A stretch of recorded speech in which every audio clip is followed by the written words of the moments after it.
beginning, human beings fought against the elements to stay alive. And once we conquered Mother Nature, we began the quest for entertainment. We're all part of the evolution of gaming. We've come a long way from Pong. We're not scared of space invaders anymore, and we've got our missiles under command. This is the golden age of video games. We're on the brink of a world where our bodies are the controllers, and our hands are the joysticks. And everything the future holds for us is unveiled right here. E3. This is where dreams become reality. Imagination is king, and a little hand-eye coordination can take you places you've only dared to wonder about. And G4 is at your side, making sure you don't miss a single thrilling detail. We'll keep you informed of the biggest news as it happens, show you the latest technology as it's unveiled, and whet your gamer's appetite with more hands-on demos than ever before. If you want to hear from the biggest celebrities and most revered names in game creation, then you're in the right place. We're hitting the start button for you. You just have to come along for the ride. Day 3 of E3 is here.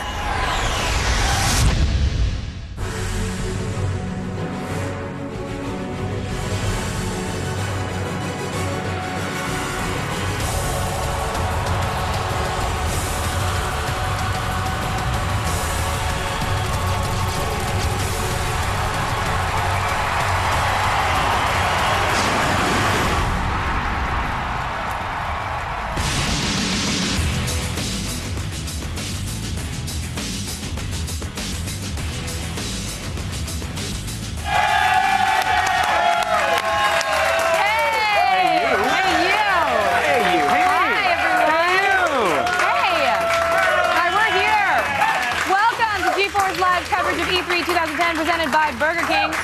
What's up? I'm Olivia Munn. What to do? I'm Kevin F.E.A.R. Yay! We're coming to you from the G4 studios here in Los Angeles. So, you think E3's done? I do, thank you. Oh, you, sir, are so wrong. Back here. Okay. Yes, we've got 3 hours of live coverage today with demos, floor reports, and, of course, all the latest news. Let me tell you what's coming up, Olivia. Coming up in this hour, we'll go hands-on with Body Count, the new shooter from Codemasters. It actually has nothing to do with Ice-T, which is kind of a shame, really. It is a shame. There you go. Plus, find out what's in store for EA's reboot of Medal of Honor. World War II, long gone. Oh. This game focuses on modern combat and huge beards, by the way. Gotta have Big that. beards. And Alma returns in F.E.A.R 3, the supernatural shooter that has a whole new take on co-op play. And trust me, you're going to want to hear about it. Now, here's the battle plan, everybody. Get out the blueprints. We're here in the studio. Yes. Everyone else has to do actual work. Yeah. They're at the Los Angeles Convention Center. We've got a whole team on the floor, and they'll be bringing you the latest on all the show's most wanted games.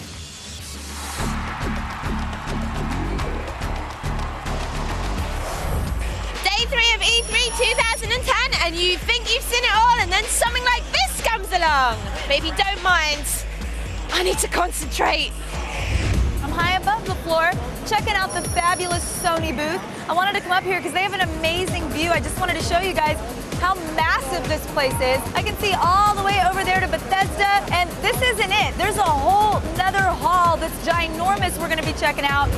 All right, I am here on the show floor at E3 2010. There's a lot of weird stuff going on behind me. There's a lot of interesting stuff coming up next, but I can't tell you about it because the HR department back at the office is like, they were all like, you can't say this, and I was like, but whatever, just stay around, watch. I'm gonna be rocking it out on the floor again, bringing you some awesome games you might have missed, and just creating some havoc in general. I'm on the list, right?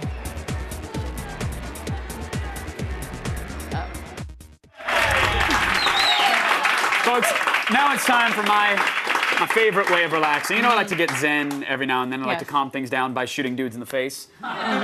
So let's do it. It's very relaxing. Body Count is the new shooter from the designer of last generation's Black. That means plenty of firepower and an emphasis on environmental destruction. Yes, so Adam and Morgan are here. They're actually ready with a hands-on demo.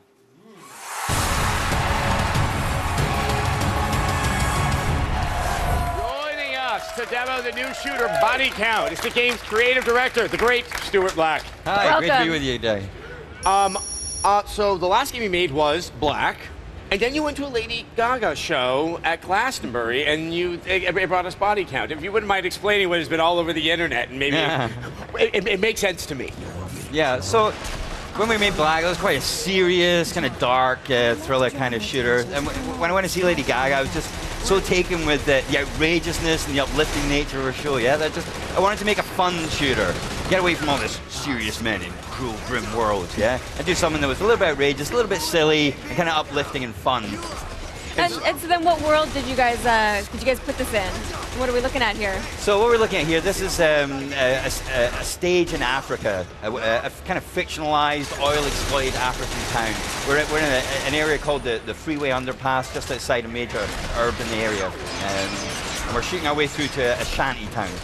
And I see when people die, they release these bubbles, and I want to collect them, but what do they do? Yeah, so I want them. I don't even know what they do, and I want them. you just gotta pick them up, right? I have to go get them. Yeah, so those are intel, and they're kind of like your cash in the game, yeah? They're like the coins in Mario. You use those to upgrade your character, unlock new weapons, upgrade those weapons, call in airstrikes, and those kind of things. Oh, I do love a good airstrike. Yeah. Now, Black was quite notable for the destructible environment, and that was a game that was for the last-gen systems, which we're still having a little bit of challenge with all this type of physics. Now you're doing it for next gen. How have you been able to amp up that sense of just absolute destruction? Yeah, so we're really being able to go deep into the detail and in the density of that shredding and that destruction. So pretty much everything you expect to shred does shred, kind of all the window frames, all the door frames, the corner buildings, all the objects you see in the world, anything that's basically made of plastic, wood, plaster, brick, it's all going to rip apart. And does the sense of fun really go into the weapons as well? Yeah, so we wanted to give you a real strong visceral kick to those weapons, yeah? Make you really feel, kind of Hollywoodize them, make them hyper-real. We don't want to be constrained by reality. We very much want to give you a kind of old 8-bit arcade feel. Bring that back to the shooter. There's an awful lot of really serious simulation kind of style shooters out there. We just want to throw that stuff out the window and just have a lot of fun with it. And so what's your favorite weapon in the game? It's got to be the assault rifle. I'm an assault rifle fan, right? Just spitting out bullets. Now, in terms of the level design, I mean, is it how much freedom are you being afforded in terms of going around the level, blowing things up? Yeah, we want to give you a lot of freedom, but by the very nature of that shredding, right? You can rip through walls, you can rip through floors and all the door frames and window frames and things. So you can make your own route through the level, leave your own fingerprint or footprint of destruction.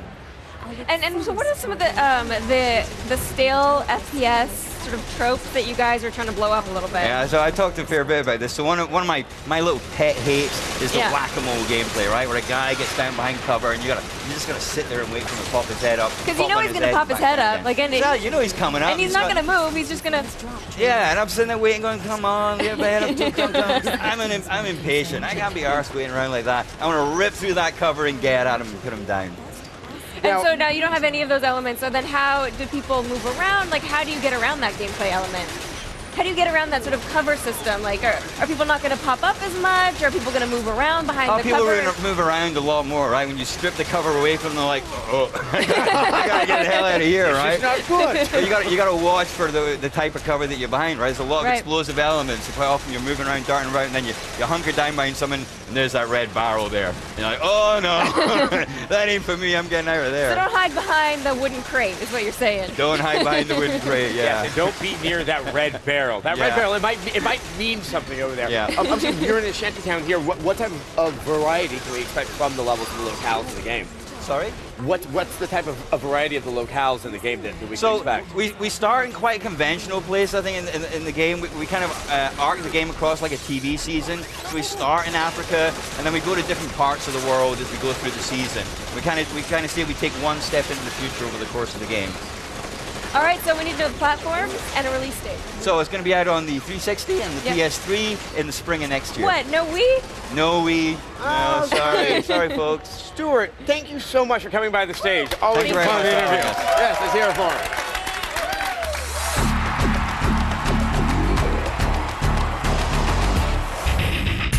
I'm here with Julian Widows, executive producer for Activision. What elements from GoldenEye that we've seen before are you guys keeping, and what are some of the new things we're going to be seeing? The first thing we did is went back to the original film and asked ourselves what would a GoldenEye 2010 title look like.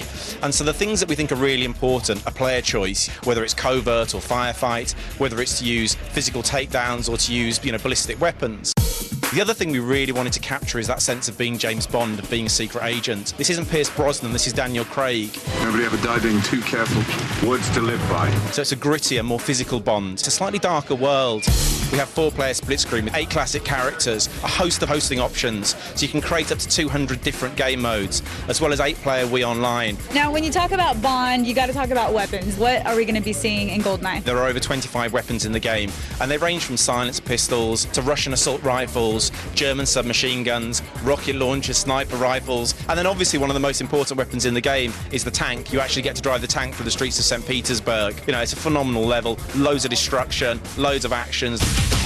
And this is exclusive to the Wii. We're really using the Wii's controls. You know, Daniel Craig's Bond's very different. He's a more hands-on Bond, and so we've really used gestures in what we believe is an appropriate way for the franchise. This was like an unannounced game. No one knew this was coming. You surprised all of us, and thank you for doing so. We're really looking forward to it. Yes. Stay right there because after the break, we'll have a hands-on demo of Medal of Honor. That's right. EA's gotten back to the drawing board and taken the long-running franchise in a whole new direction. All that and more, if you can believe it, when G4's coverage of E3 2010 Live continues. Where? Huh? Oh, there. Hello. Hello. Hello. Hello. Hello. Whistle. Or more. E3 2010 Live is brought to you by Burger King. Burger King is open till 2 a.m. or later. Don't go to bed before the king.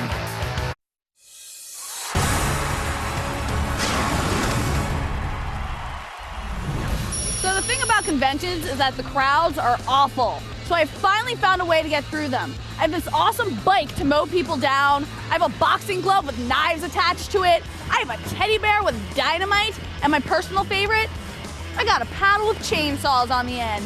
Now I can just paddle on through the crowd like nothing's going on. I'm sorry, what? These are for zombies? Oh.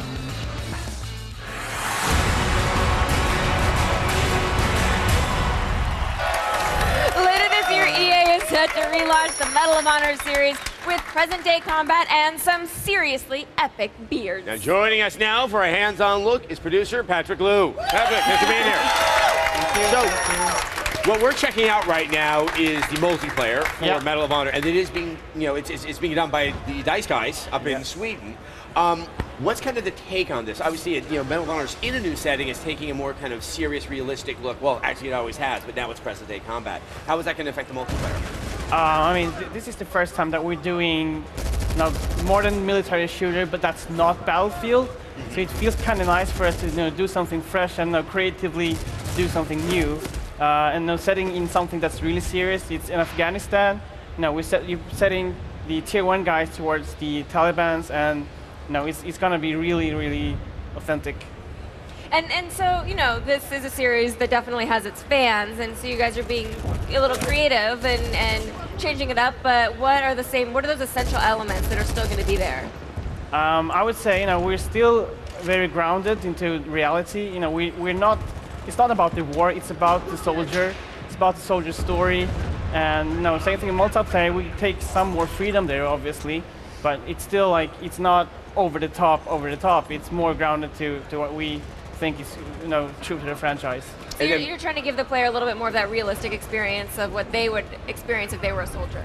Yeah, I mean, it's not like we're gonna blow up walls with grenades or, drive tanks through houses and stuff like that. It's more like, infantry focus, much more fast-paced and, feeling more as a kick-ass bearded guy. And obviously, we need to get to the beards.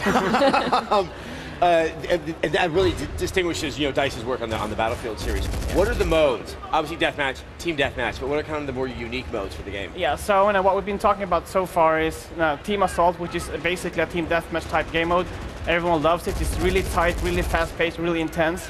And then we are, other end of the spectrum of game modes. We have Combat Mission, which is, much more tactical, team-based game mode. Need to run through a number of objectives to get through to the goal. And then we have a number of game modes that we haven't talked about yet in between there. So we're going to cover all bases, so everyone will find something that they like in the game. You guys actually worked with guys from Special Forces. What did you learn from them, and what did you integrate into the game? They're really cool guys, and if you just talk to them, so what would you scream to each other in battle? It's like, well, we don't talk much. Like, they just do their signs. It's like, well, what would you be thinking, if you had to talk, what would you say? So stuff like that, and all the dialogues, all the VO is geared towards what they would probably say if they had to talk. Okay, beards. How do they play into the game? So now, obviously, we have a persistence system, so you can, rank up, unlock more weapons, unlock more modifications, and customize your own weapons. And then at some point, we will choose you to become a tier 1 operator, and then you will, gain the beard, the cool hat, and the shades and all that. So you're going to be able to tell. And then everyone in the game will like, that guy must be a badass because he looks like a badass in the game. Exactly. Now, did you ever worry when you're making this game? I mean, Afghanistan, it's a little bit delicate subject matter. How did you address that? Again, it's not about exactly what war it is, who you're fighting. It's more about the soldier. And as we see, we see movies and books and TV doing all this, portraying current events, and we see, games as the ultimate medium to portray current events, really. So we see that we're doing the right thing here. All right, and Patrick, when's the game coming out?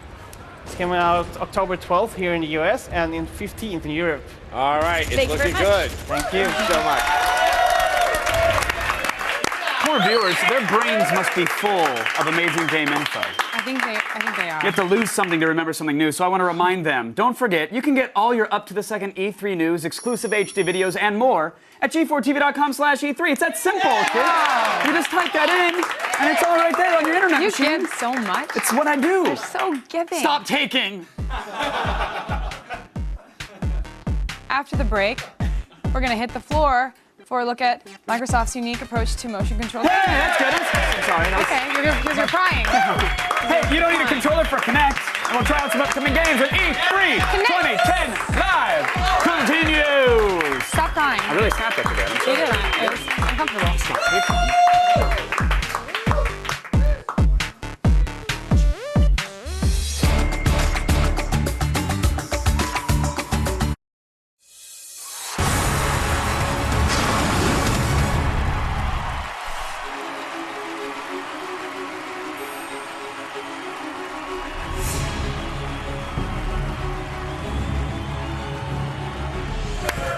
Welcome back to E3 2010 Live, everybody. Now, without a doubt, motion control gaming has become a major influence on this console generation. Microsoft is finally entering the ring with Kinect, right, everybody? Oh! It actually requires no controller whatsoever, so here's a look at some upcoming titles that will have you waving your arms like a crazy pants man.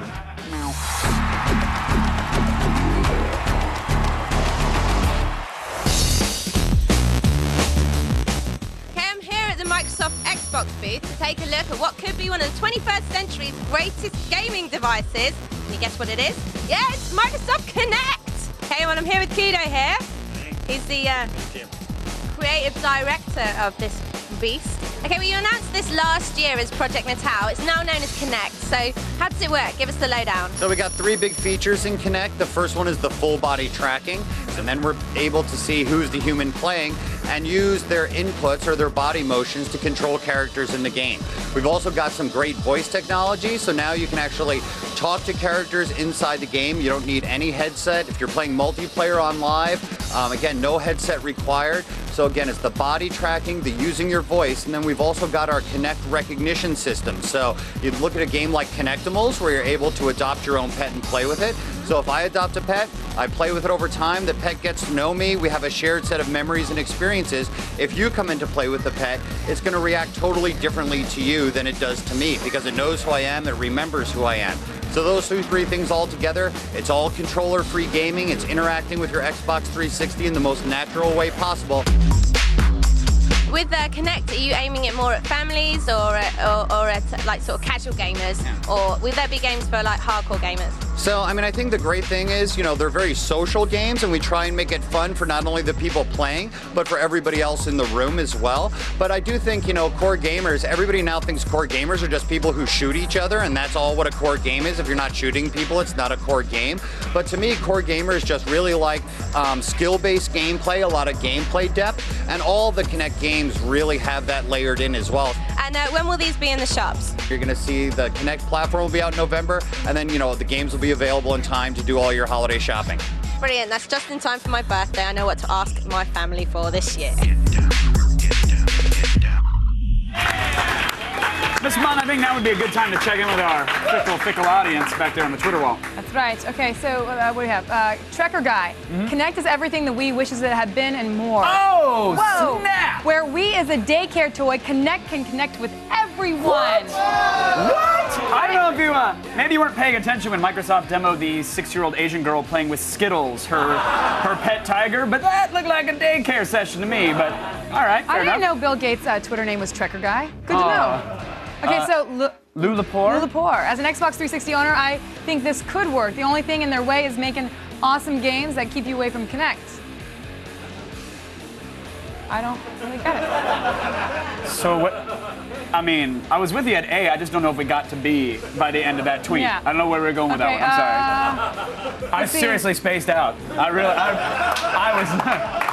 I was like, you read the username, and I'm like, oh, are we talking about Kinect? I don't know where I am right now. I'm sorry. Well, let's try go. another one. Yeah. Ray Cole Jr. Kinect has some serious potential. The early demos are pretty nice. They're pretty nice. Hey, here's the thing. TJ Rider 90 says with the tech of Kinect is cool, and I agree. Some good software tricks going on. And futuristic, he won't be sold until there's some hardcore games. That is, to me, the major issue here, because while Kinect seems interesting, they're trying to sell it the exact same way Nintendo sold the Wii.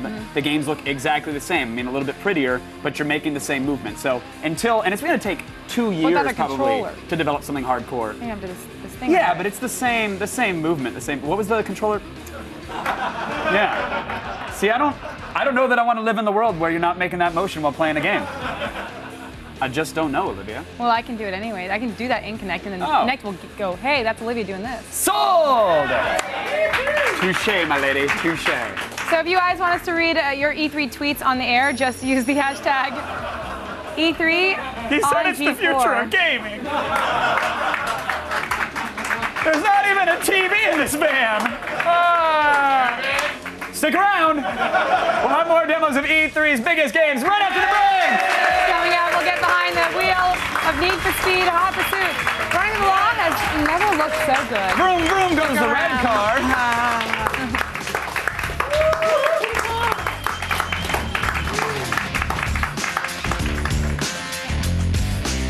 E3 2010 Live is brought to you by Hanes. Play comfortable in the lay flat collar undershirt.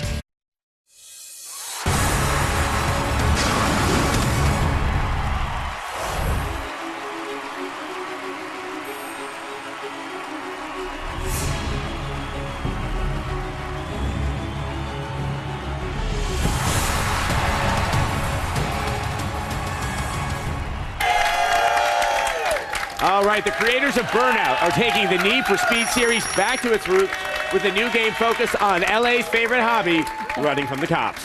Criterion Games creative director Craig Sullivan is here to show us the new Need for Speed Hot Pursuit.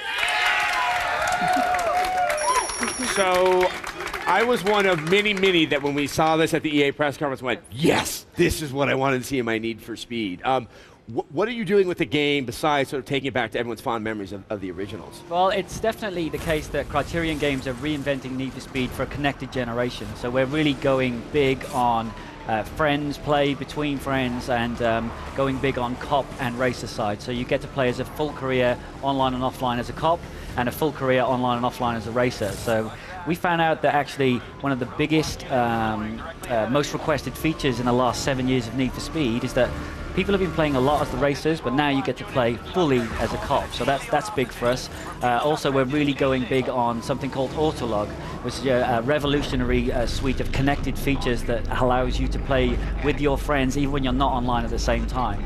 So, simple example of that is you live in the States and I live in sunny Guildford back in the UK, and we live in completely different time zones. So you play a race, you set a good time on the race.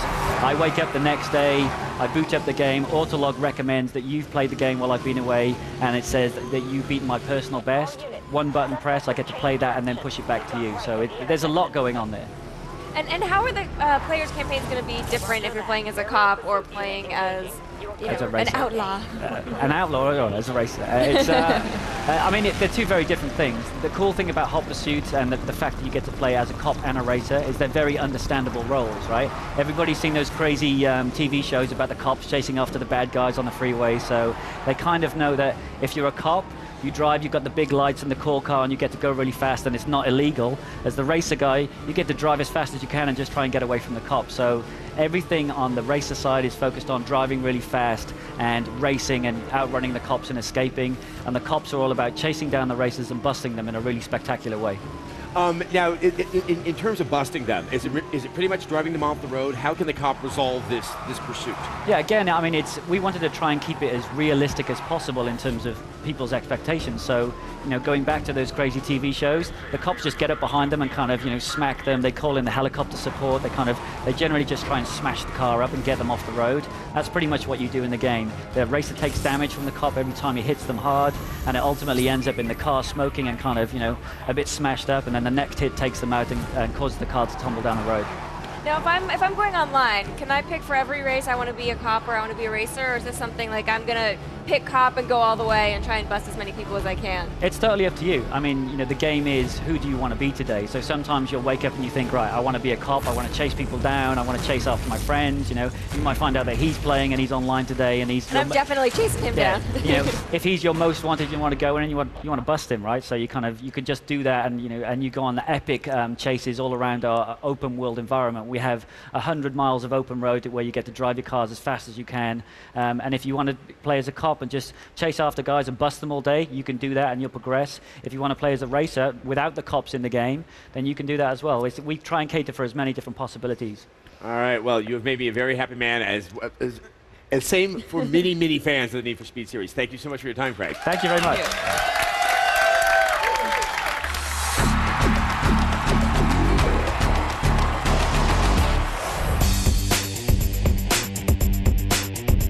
So I'm cruising around the show floor, and I hear this rumor where there's some magical place where dudes are beating the crap out of each other, and they'll also give me free alcohol. So, of course, I come to the EA MMA Strike Force Live event. I am here with the Supreme High Commander of Electronic Arts, Mr. Peter Moore. Yeah. Say that. You're welcome. I just gave you a new title. You just got promoted by me. Yeah, I'll see it in my paycheck when it comes. I kind of wanted to get your perspective from a top level, how excited you guys are about entering this world.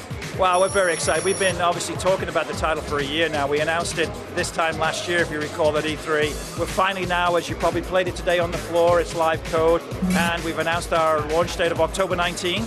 And also accompanying Randy on the cover is F.E.A.R Emelianenko. So a big night here for bringing Strike Force into E3 here at the Nokia Theater in Los Angeles. So we're very excited. One of the key things that you guys were kind of touching on when you brought the demo in is that although THQ kind of has almost a license that they're beholden to, you're entering it from a sports perspective. The MMA is a global sport, and you're taking it from an EA Sports standpoint. Tell me about that. We're focused on being able to educate people, as we do with all EA Sports games, on what the nuances of the sport are, learn about the characters, the players, the rules, the strategies, all of that. That's embedded, whether it's Madden, whether it's FIFA, whether it's NBA, that's what we do. Mixed martial arts will be no different for us. Excellent, sir. Well, thank you so much for your time. I really appreciate it, and for the free alcohol as well. And the free food. Excellent tacos back there. Absolutely, and I will pass on a hello to Morgan for you. Yes, please do. Yeah, forget that Sessler guy. Sorry, buddy. So EA says they're ready to step into the octagon and go toe-to-toe with the big boys, and I am not going to question their muscle, but I am going to go drink some free booze. E3 may be wrapping up, but the G4 greatness doesn't stop this week. No, in fact, from games to comics to movies to viral videos to us, Attack of the Show is TV's only source for all the stuff. Yes! And probably the only show on television where you'll see donkeys and wizard hats and an iPhone 4 review in the same episode. Come on, stun it! Yeah!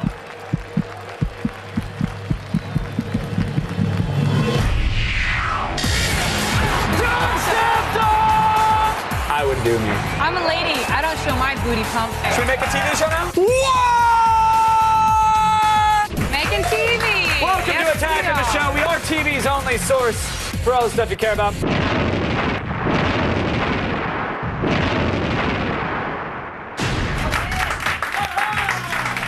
us. Me and him. Hey. Attack of the Show airs live every weekday at 7 p.m. Head to g4tv.com/AOTS for more info. But don't do it right now. Actually, you stay right there. That's what you do. Because we've got more live hands-on demos, including a look at F.E.A.R 3, everybody. The shooter features a unique take on co-op, where the second player has ridiculous supernatural powers, like the ability to take over the bodies of enemies. I'd like to see the game in action. When can I do that, Olivia? Right after this, Kevin. Oh, well, I'll just stay tuned. You will.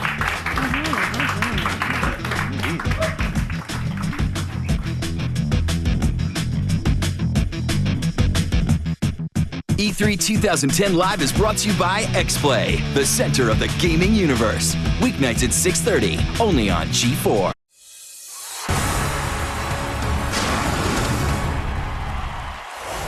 All right, I'm hanging on the show floor, E3 2010. I'm actually at the 2K booth right now. I found this picture of this really pretty girl, and it says that people from Playboy are here. I kind of figured that if I just stand here long enough, they'll eventually come and say hi to me, which is working out exactly like I thought it would, except now I don't know what to say because I didn't expect you to really be here. Do you guys want to like maybe go somewhere else? Let's go that way. Right there. Welcome back to E3 2010 Live, everybody. Disney Interactive has a new Pirates of the Caribbean game on the way. It actually has nothing to do with Jack Sparrow or any of the characters from movies, but they have it. Yeah, yay. Armada of the Damned is a prequel to the films and lets you dictate the story. In fact, it kind of plays like Fable. You get to choose whether to be a loved or feared person. Ooh. Let's hit the floor for a closer look.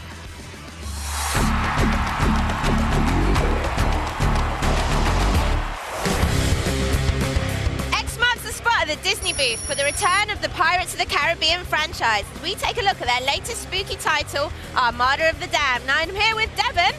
He's going to tell us a few things about it. So how is this game related to the other Pirates films and games? Actually, it takes place before the first movie, so it's strictly just based off of the property alone. So how does the character evolve through gameplay? Well, through gameplay, the player's faced with a pretty major decision, and that is whether or not to go legendary or dreaded. And legendary is sort of the bravado, the showman, the celebrity type pirate, whereas the dreaded he's more of an outcast. He's all about power. And once you make that decision, you basically evolve visually and also through your combat moves. Is there anything else in the game that evolves too, like with you? Your ship will evolve once you make that choice down a legendary or dreaded path. And that doesn't mean that you can't make legendary or dreaded decisions after. You can switch back and forth as you want, but visually you'll make that progression so that you really get something definitive in the end so that it looks really, really cool. So when will Armada of the Damned hit the shelves? 2011, so that gives us tons of time to polish it from now till then. And what platforms are we looking at it being on? Xbox 360, PS3, and PC.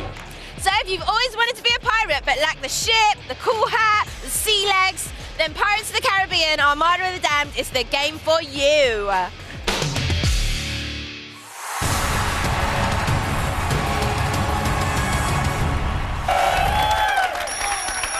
All right, the supernatural shooter F.E.A.R 3 brings the return of Alma, slow-mo shooting, and a whole lot of scares. Dan Hay is here to walk us through the next chapter of the series.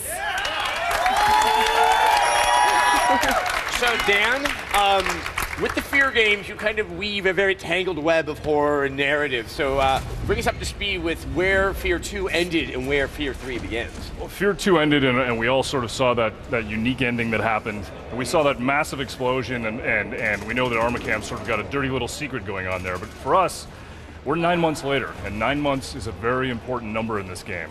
We've all seen that Alma's pregnant, and something absolutely brutal is about to happen. And for us, it's really about exploring that, what's going to happen next. It's about a family affair, right?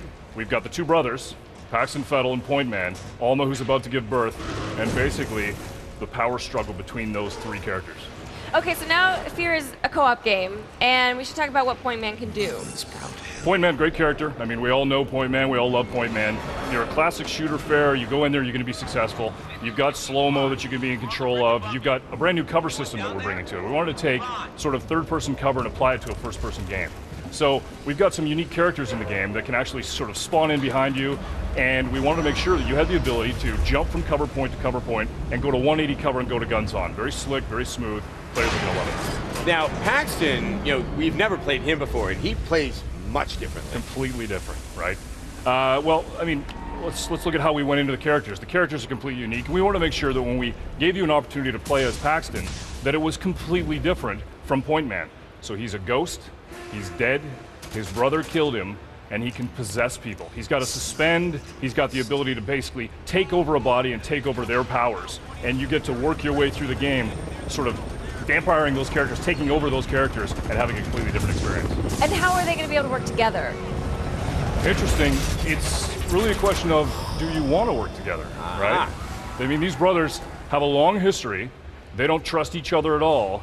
You're down in the basement alone, sort of in fear a lot of the time, and now we put you down in there with somebody you don't trust. So you can choose to play the game, and we have a pretty extensive sort of scoring system that's going to allow you to do that and reward you for playing together. But if you decide to go off and do your own thing, you'll be rewarded for that as well. Now, F.E.A.R has always been a very, very, very scary game, and with co-op, with two people together, that kind of, it sounds on the surface like it's not going to allow for the horror. Obviously, you guys must be trying to work around that. Yeah, I mean, we talked about that. It was the very first conversation, right? You sit down, you think, all right, great, we got F.E.A.R, we're going to take it to a new level, we're going to evolve it, we're going to add co-op, we're going to make it scary. How are we going to make it scary? So we sat down, we really explored Paxton Fettel. I mean, he's crazy, right? He's dangerous, and we wanted to make sure that when you're down there and you're locked in that basement with Paxton Fettel, he's in your ear, he's torturing you. And now it's just that constant tension of the brothers' tension, that uneasy alliance. That's sort of where we went. And now you actually have some interesting people contributing to the game. You have director John Carpenter, and you have writer Steve Niles. What are they bringing to the project? They bring a lot of experience, right? I mean, what we wanted to do was when we saw co-op, when we saw that we were taking this franchise in a new direction, we wanted to make sure that we sort of went to the well on horror, that we sat down and we had a lot of conversations with them about what's scary, what makes this scary, how do we build tension. They were a great resource for us to remind us when we thought this is scary, you guys can take it a little further. So one more point about Alma. So she is pregnant, and it's kind of like the Lamaze from hell. I mean, something is happening when she's suddenly feeling those urges to the world around her. Right. Yeah, you're in the game and you're experiencing the game, and you're walking along, and all of a sudden these massive rift events happen. What's happening is there's a corollary between her contractions as you move through the game, and these rift events that are affecting your environment. And as those contractions get worse, that paranormal activity happens, and you start running into more and more paranormal. It's crazy. All right, when are we going to see this on the shelves? It's coming out this fall on the 360, PS3, and PC. Sounds good. Thank you so much for stopping by. We appreciate it. If there is one word to sum up E3, it's hype. The whole point of this expo is to get everyone excited about the future of gaming. But does it work? We sent the Scion I know, good question, huh? The Scion Mobile Studio on the road to find out if last year's big games lived up to the big promises.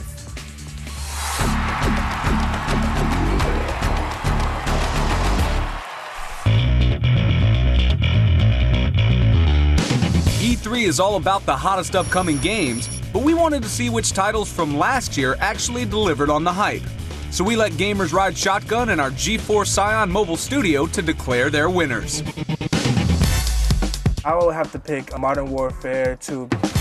I love that game. It's just like a James Bond action thriller compact into one game in every level. I don't think anybody's gonna top the intro to God of War. When you fight two bosses right away, it's pretty crazy.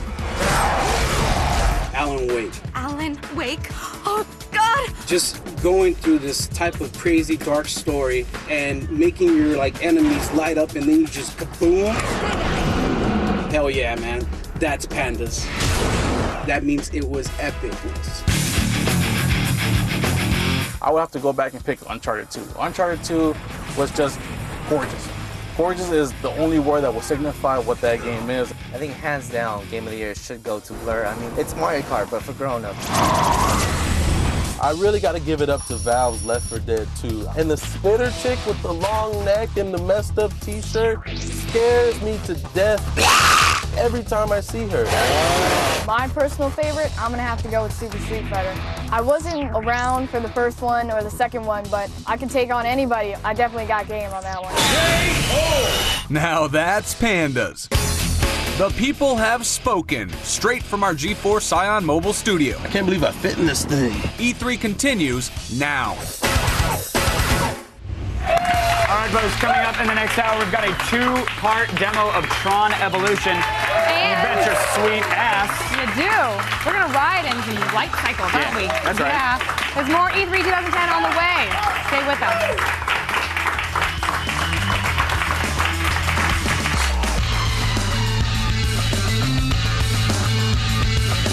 E3 2010 Live is brought to you by Scion, driven by personalization. Scion, what moves you?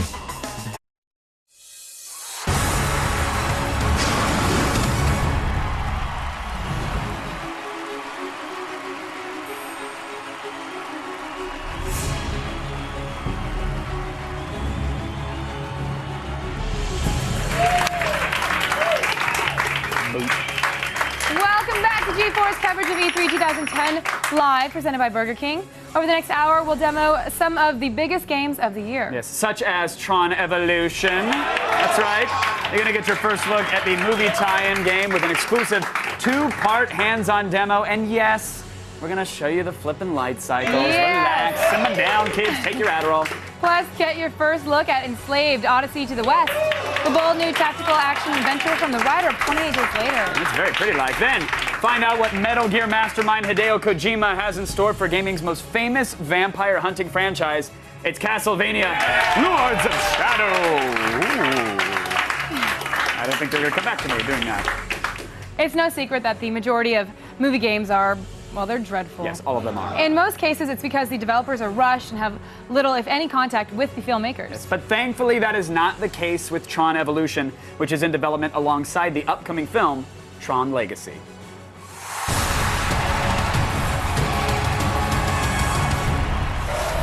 Tron is coming back this year, not only in theaters, but also on your gaming system of choice. Here to show us the game is Darren Hedges, game director at Propaganda Games. All right. This game looks so awesome. It's like all of my childhood memories of that movie are suddenly put back together. Where does the game take place in relation to the movie that has yet to come out and the movie that came out in 1981, and what's going on in the world? So Tron Evolution is really an evolution of the 1982 film that some of you may have seen. We tell a prequel story to the upcoming film Tron Legacy, and it's a prequel in every sense of the word. I guess if you looked at us as like a trilogy of films, we'd be the Empire Strikes Back, you know, the dark middle one that everybody really loves. And we tell a series of seismic events that happen in the universe that really shape what you will see in the theaters at the end of this year. And so we have this very mobile kind of combat, some parkour elements, and how does that all work together? So we have a system called high mobility combat, which is a blend of the movement of parkour and the Brazilian martial art, or the loop kicking martial art of capoeira, sorry. And that really gives us a lot of fluidity in the movement that we choose to have in the world. One of the key mantras for the development team as we've been going forward is mobility is life. And everything that you do in the world is based on mobility. So how you gain your energy, how you gain your special energy for your light disc, is all about moving around the world. So wall running, vaulting over objects, vaulting over other characters in the world. We really want to give the player the feeling of consistent and perpetual movement with parkour. And of course, your main implement of combat is the disc, and it seems to open up some rather awesome looking sort of combat moments. How hard is the combat and how deep is it? So the combat is as hard or as deep as you would choose it to be. One of the key things that we wanted to do with Tron Evolution, because it is a prequel narrative, was to really let the more casual gamer get their way through the story so they could enjoy the full breadth of the mythology of Tron. But then when you get to the more hardcore player, we have a very, very deep combo system and a modal-based combat system. And that modal-based combat system allows us to essentially give the more hardcore player much more deep experience as they move through the world. Now, when you're playing as this main character, is this a character that we've seen in the movies, or is this an entirely new character that you've created? So this is an entirely new character. It's a character named Anon, short for Anonymous, because we really want you to be that character. We don't want to give him a name. And he is a character that was created by Kevin Flynn to go into the world and try and figure out really what's going on. So he's a new breed of system monitor. And the system monitor, this new breed of system monitor is the first time that it's fully upgradable. So we have a player progression system in the game that allows consumers to essentially upgrade their player. Nothing really new with that, but take that upgrade then online seamlessly. So if you get to like level 5 in your story mode and you're playing your single player story mode, you get to a point in the world where you can actually have an online event. We match make you seamlessly to an online lobby. You play other humans online. Maybe you level up your character to level 7, get a new type of light disc, and then we bring you back exactly where you left off in the story and you can continue on your story. I think it goes without saying, as we always say, moving high-end games, evil, evil. I mean, this is just a really sort of remarkable how much sort of care and attention. I mean, how much fidelity to the movie are you showing, and how much are you just trying to make sure that this is an awesome game? So one of the things we were really lucky with, I guess more than anything else, is the Tron Legacy movie was shot in Vancouver, which is where the propaganda studio is. And we spent a lot of time at the beginning of the game sitting down and talking with the filmmakers. We sat down with the director, the producers. We had access to the script writers, the costume department, and we spent a lot of time on set. And we looked at what they were doing. We asked questions like, if this character was in 1989, 1990, what would they look like? What would their motivations be? And then how do we craft a cohesive story around that that allows the player to say, hey, you know what? This character in 1989 was doing this. In 2010, when you see the movie, you're going to see them do either something similar, or you're going to know why they're doing what they're doing in 2010. So we want a lot of aha moments when you see the movie after you've played the game of, wow, I actually did that. I did that to the world, or I did that to that character, rather than just playing the game of the movie, basically. And now, story elements aside, what sort of gameplay mechanics are we going to recognize from the Tron universe? So we obviously have the seminal light disc. You'll be able to play that in terms of going through the game using your light disc. We have multiple versions of the light disc. We mentioned the Capoeira and high mobility combat with the parkour, but we also have vehicular-based combat as well. And we're going to talk about that in a little bit. Yes, Darren's going to be back in just a bit with more Tron. We're going to take a look at the light cycles, because it's awesome. Yep. Thank you. Thank you.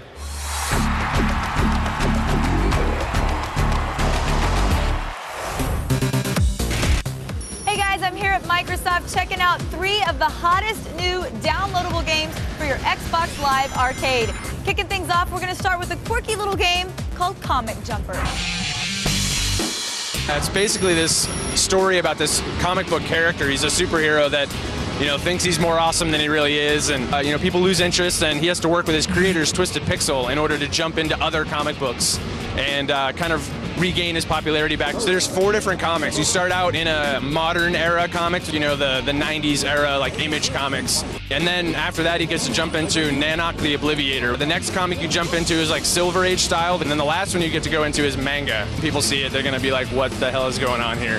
So it's coming out sometime this year. Definitely. Awesome. Comic Jumper from Twisted Pixel. Hilarious, chock full of characters. Gotta check it out. Jared Garrettson, project lead on Blacklight Tango Down. This looks like a very cool downloadable game for not a lot of money. $15 will get you 12 multiplayer maps, 4 co-op missions, about 1 million or so weapon customization presets. That's the big thing that we're focusing on, is allowing them to make the weapons their own, changeable barrels, muzzles, optics, magazines, buttstocks, colors, and a little weapon tag system that we were adding. So with all those options, it could take the player a long time to figure out exactly how far they can go with the weapons customization. The math is about 100 hours worth of gameplay. What other platforms is Blacklight Tango Down available on? Blacklight's going to be on Xbox, PSN, and also PC with Steam and other downloadable devices. It's going to be all over the place. Awesome. All right, we're looking forward to it. Look who I bumped into! Sonic's coming back! Yes, he is. We're coming back in a huge way. We've got Sonic 4 here today. We're bringing back a lot of the features that fans loved in the Genesis. For the first time, we're incorporating the homing attacks. We're bringing back the special stages, everything you remember when you were a kid. Not only is this available on XBLA, but I can get this on my iPhone, is that right? That is correct. When can we get our hands on Sonic 4? We're going to have this available late 2010. Well, I don't know about you guys, but I'm pretty excited about Xbox Live this year. I'll see you guys online. Starting today, you can watch the best of our E3 2010 coverage whenever you want. Just look for G4 On Demand on your channel lineup. Go to g4tv.com/VOD for more info. If you like your music games and you think they're sorely lacking the rap and hip hop, you should stay right here because we're about to make it rain. Make it rain. That's the real talk, kid. For Reezy. Kanye West, Put that on the slide tip. Ice Cube and with other your best-selling friends when you're artists rolling. are featured in Def Jam You feel Rapstar. me? And we'll take you inside the upcoming music game in just a minute. Yeah.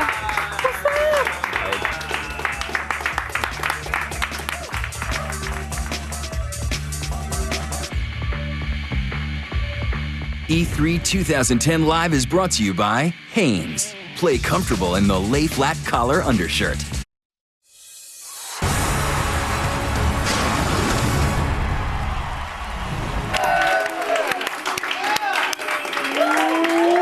Welcome back to E3 2010 Live, everybody. Now, music games like Rock Band and Guitar Hero, they offer a diverse selection of tracks, do they not? Yes, they do. Yes, they do. But what if you want hip hop and rap, huh? Huh? Because that would make it really diverse. What? He was Did being someone black. just say Snow Informer over there? Like, that's oh, way to hip it up. You're pretty much out of luck if you want those tracks, kids. That's about to change with the release of Def Jam Rapstar. The game features music from the Notorious B.I.G., Biggie, Dr. Dre, the Wu-Tang Clan, and a ton of great artists. Yes, Alex Simwise has all the details in this Flow Report.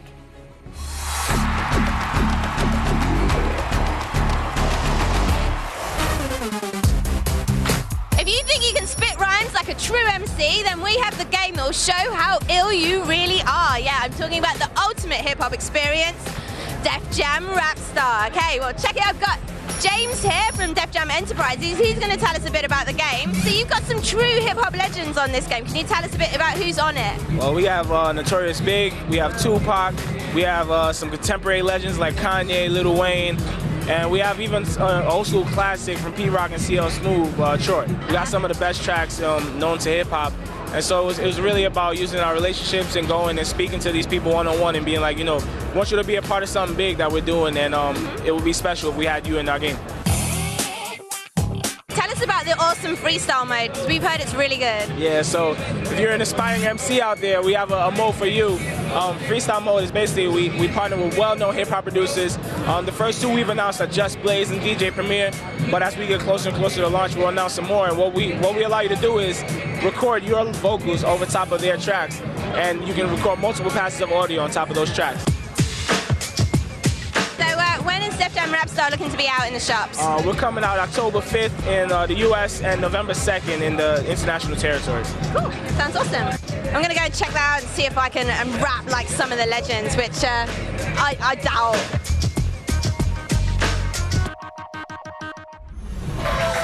She was rap fighting. Now, game developers roll out their best trailers for each E3, and each more bombastic than the next. But this year, the one to beat was Star Wars: The Old Republic by far. This operatic battle sequence will probably make you pre-order BioWare's MMO, or in my case, look into building a new gaming PC. It's not for Mac.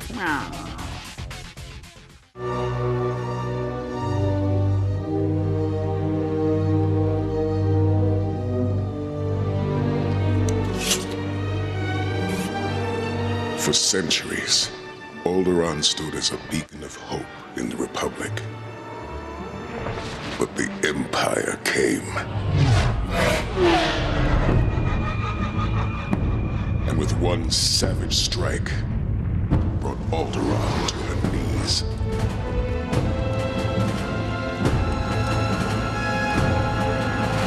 Now, time is running out, as few are left to face the enemy. For those that remain, there is but one choice. We must fight to victory or death for the Republic!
While the sacrifices are heavy, we fight knowing that a single spark of courage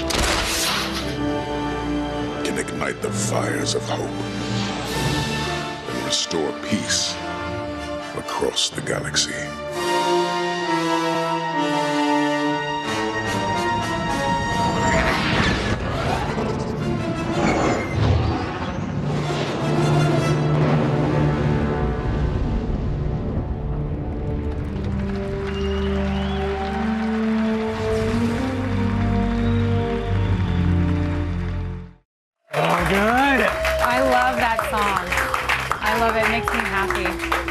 You can see all the best E3 2010 clips anytime, anywhere, right on your cell phone. What? That's for phone calls. And for anytime news. Get more info at g4tv.com/mobile. Coming up, see, we talked about a phone, so I showed that I have one. I got it. And I know it. Everyone knows you have a phone. We'll have live hands-on demos of Enslaved, Odyssey to the West, where Rival went. This new action-adventure game features some major Hollywood talent. It was directed by Lord of the Rings star Andy Serkis. Get out of here, but who wrote it? That's what's interesting. 28 days later, Scribe, Alex Garland. Scribe means writer. Oh! Scribe is writer. Excuse me while I scribe this out. All that more with GeForce coverage of E3 2010. Hello, Ref. Continues. Boy, that's a... Not only has E3 got some of the hottest games in the world, we've also got some of the hottest rappers. Look, it's Redman and Method Man. Oh my god. This is awesome! E3 2010 Live is brought to you by Burger King. Burger King is open till 2 a.m. or later. Don't go to bed before the king.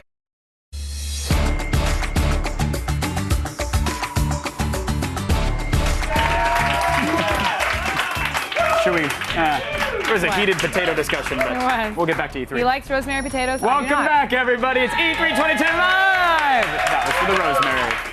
We're coming to you from the G4 studios. Adam and Morgan are at the Los Angeles Convention Center, and you're at home watching this, so put on some pants, for God's sakes. And seriously, if it stays red, put baby powder on it. That was a pro tip. You're talking to your dad? Just Mr. Pereira. I'm talking to future me who's watching this on DVR. Okay, well, I'll let us continue. We've got a ton of huge hands-on demos on the way, as well as in-depth looks at some of these shows' hottest games. We still got Vanquish, Crysis 2, and more Tron Evolution on the way. Yes, but our next demo is the latest game from Ninja Theory. They were the developers behind the PS3 exclusive Heavenly Sword. They're here with Enslaved Odyssey to the West, a stylish new adventure that's directed by Lord of the Rings star Andy Serkis.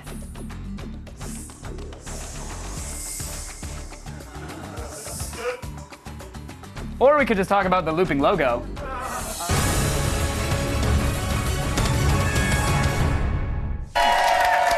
Joining us now is co-founder and chief design ninja of Ninja Theory, Tamim Antoniadis. Welcome. We're so glad to have you. Glad to be here. So, Enslaved, this is one of those rare games that's new. It's a new IP. So I can really ask you, what is the story? What's it all about? Well, it's basically based on a 400-year-old Chinese novel. When I was doing research for Heavenly Sword, I was looking into all these novels, and it's been adapted into lots of different media. So, like Dragon Ball Z, the anime is based on it.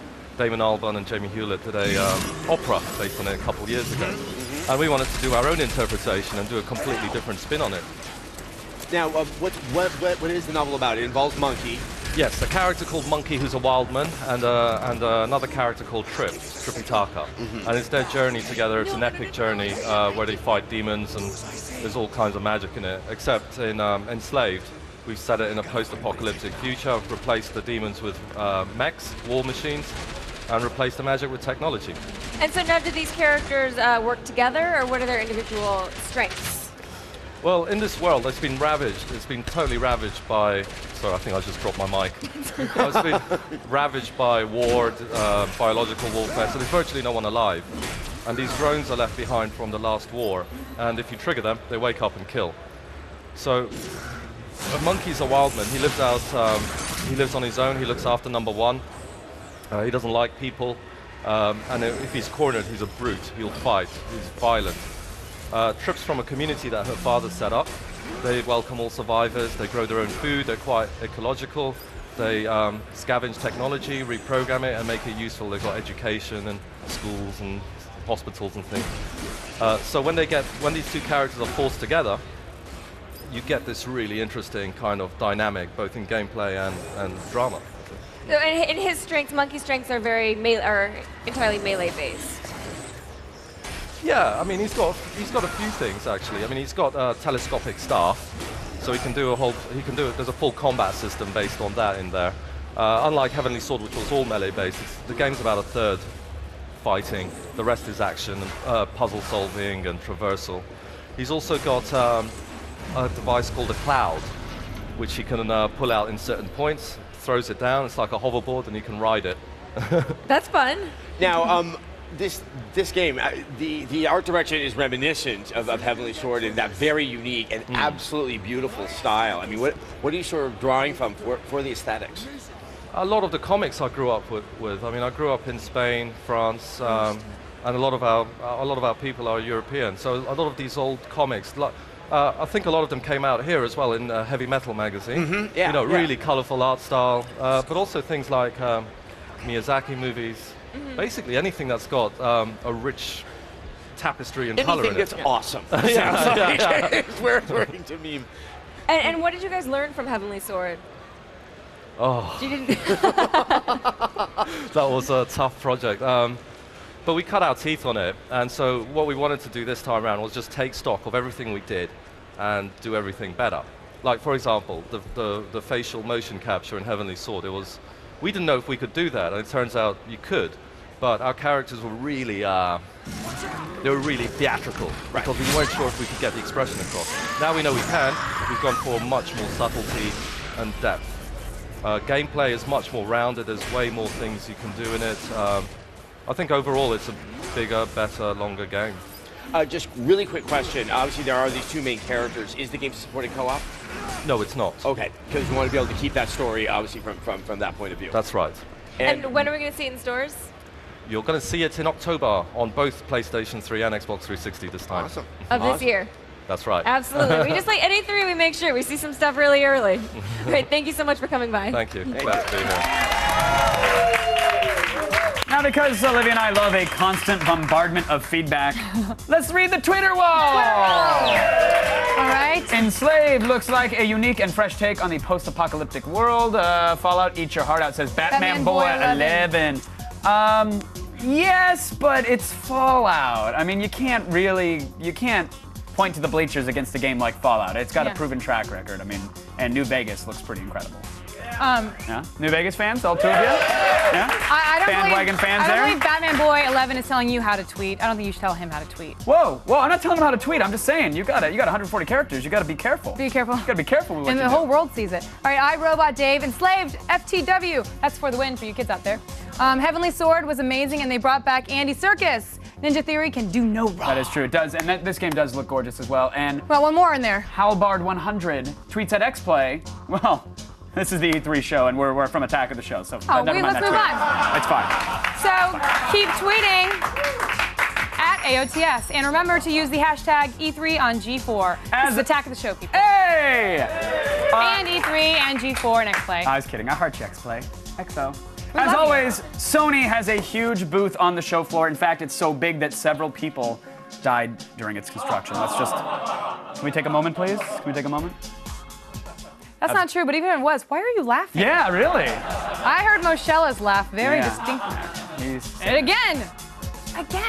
All right, well, we sent Blair Herder, who did not die, right? No, he's good. Okay, good. Well, Herder's hopefully over there looking at some upcoming PlayStation Network title that you'll have.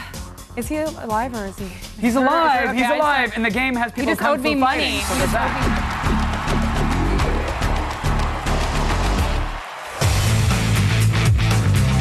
Here at E3, there's always a lot of talk about console exclusives, but what a lot of people don't know is that there's also a ton of cool downloadable exclusives like Kung Fu Live from the PSN.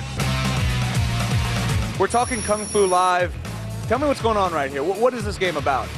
So it's a Kung Fu adventure, but except that it's you inside the game. So we use a camera, and it scans you inside the game, and it's quite intuitive, whooping off ass, and that's what the game is about.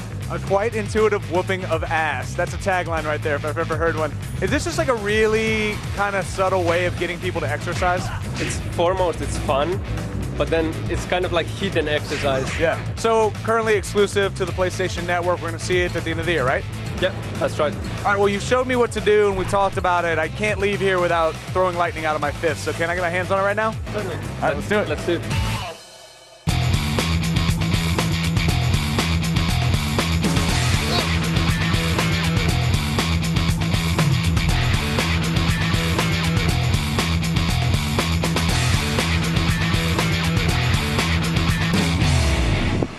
All right, I'm done.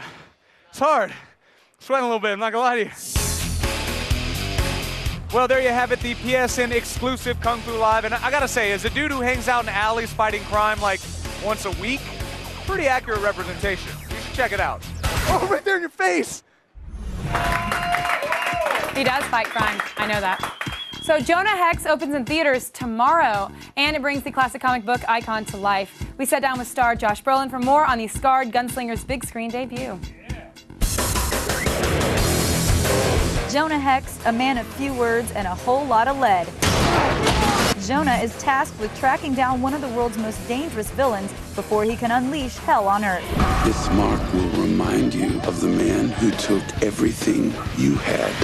You had to wear a scar the entire movie, a prosthetic. What was that like? It was crazy. It was very uncomfortable and crazy. I had this contraption in my mouth that held my mouth back. We had a piece of tape over here and we tied it to the back of my neck. Then we had a prosthetic on that. And because it was all practical, we just pulled off whatever we were allowed to pull off. 5 coffins. Thinking you might need 8. How fun was this getting to play with all these weapons and toys in this film? It was a little like a Civil War James Bond movie. It was a lot of fun. What was your favorite weapon to play with? The Gatling gun, because that was so ridiculous and so absurd. I thought it was just great. But I remember when we were doing it, obviously it wasn't shooting, and the rein of the horse kept kind of getting wound up in the Gatling gun, so that didn't work so well. It's nice that they have some CGI to be able to protect me. Jonah Hex is like this animal whisperer, you know, he repels humans because everyone's scared of him, but you attract all these animals. What's that about? I don't know. He just has this thing. I don't know, I suddenly just got really embarrassed when you were saying that. Always do like when you finally show up. It was the relationship between Megan and the dog and the horse and all that. I don't know. I don't know. It's I just thought funny. it was interesting. It is interesting. I don't know why I'm Hex. embarrassed. I'm very confused right now. It was like the sweet side of Jonah Hex. It is the sweet side of Jonah Hex. Jeez, woman, how many men you see in a day? Murder, vengeance, and cold steel justice. Jonah Hex proves that the Wild Wild West still has plenty of draw. Jonah Hex is in theaters tomorrow. For the latest on movies, comics, games, and more, don't miss Comic-Con 2010 Live, my favorite con of the year. That is right, folks. We'll have 4 hours of live coverage from the show floor, and you'll get to enjoy it from the comfort of your own home, where it's okay to smell bad. Comic-Con 2010 Live, coming July 24th. Mark your calendars. It's the best thing ever. Go to g4tv.com/Comic-Con for more info. Still to come, everybody, Crysis 2, the shooter that pushed PC gamers' graphics card to the absolute limit. It's coming to the consoles. We'll go hands-on with the open world shooter right after this.